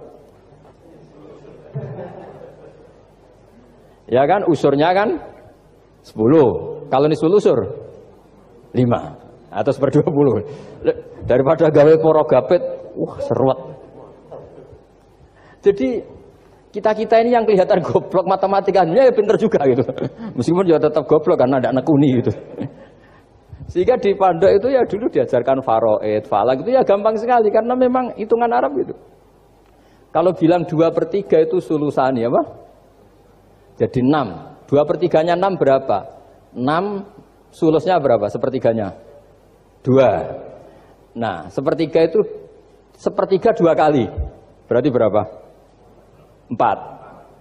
Ya, 6 itu 2/3-nya kan? Pokoknya bahasa Arabnya sulusan. Kalau orang terjemahnya berapa? Kalau orang 2 kali sepertiga, Pak. 2/3. Sulusan itu 2/3. Nah, itu kalau orang Arab bilang nggak 2/3, sulusani. Sepertiga 2 kali. Jadi 6 di sepertiga dulu 2. Nah 2 itu 2 kali. Berarti berapa? 4. Jadi itu. Nah Quran itu ya kira-kira gitu. Jadi kelihatannya goblok, tapi itu pinter gitu. Yang porogabit kelihatannya pinter, tapi tidak pinter. Ukuran orang pinter yang mempermudah yang sulit. Jangan mempersulit yang mudah kan itu. Makanya saya bilang ini yang pinter yang mana itu. Nah, saya kembali lagi ke tadi. Jadi agama ini datang dengan sebegitu mudah. Sampai matematika yang katanya sulit, itu matematika Islam itu mudah sekali. Karena tadi, misalnya kalau 1 miliar zakatnya 2,5% berapa? Kan pusing kan? Tapi kalau kamu pakai teori rubul usur 1 miliar, usurnya 100 juta. 1/4-nya 25 juta. Berarti per 1 miliar. Gampang mana coba sama ngomong itu? Nanti ada yang nyeleduk, gampang kalkulator Gus. Ya ribet lagi kan kalau kalkulatornya pas hilang. Atau pas dipakai anaknya belajar daring, ribet kan HP-nya. Jadi ini cerita ya. Jadi seperti yang dikatakan Pak Rekro tadi, sebetulnya ciri utama ilmuwan atau ulama atau profesor atau dokter itu usahakanlah yang mudah itu, yang sulit itu menjadi apa? Mudah. Yuridu wa bikumul yusra wa la yuridu bikumul usra. Sehingga kata Imam Al-Amudi, dia menjadi wali besar itu justru karena belajar tauhid. Yang dari belajar matematika tadi, dari matematika dia tahu bahwa angka berapapun jumlahnya itu binisbat ilal wahid, itu semuanya nisbatul far'i ilal asli. Semua itu cabang dari satu. Alam ini kayak apa besarnya, apa Mars, ada Jupiter, tetap semuanya nisbatnya ke Allah adalah nisbatul far'i ilal asli. Semua itu diciptakan oleh pokok yang satu, yaitu Allah Subhanahu wa ta'ala.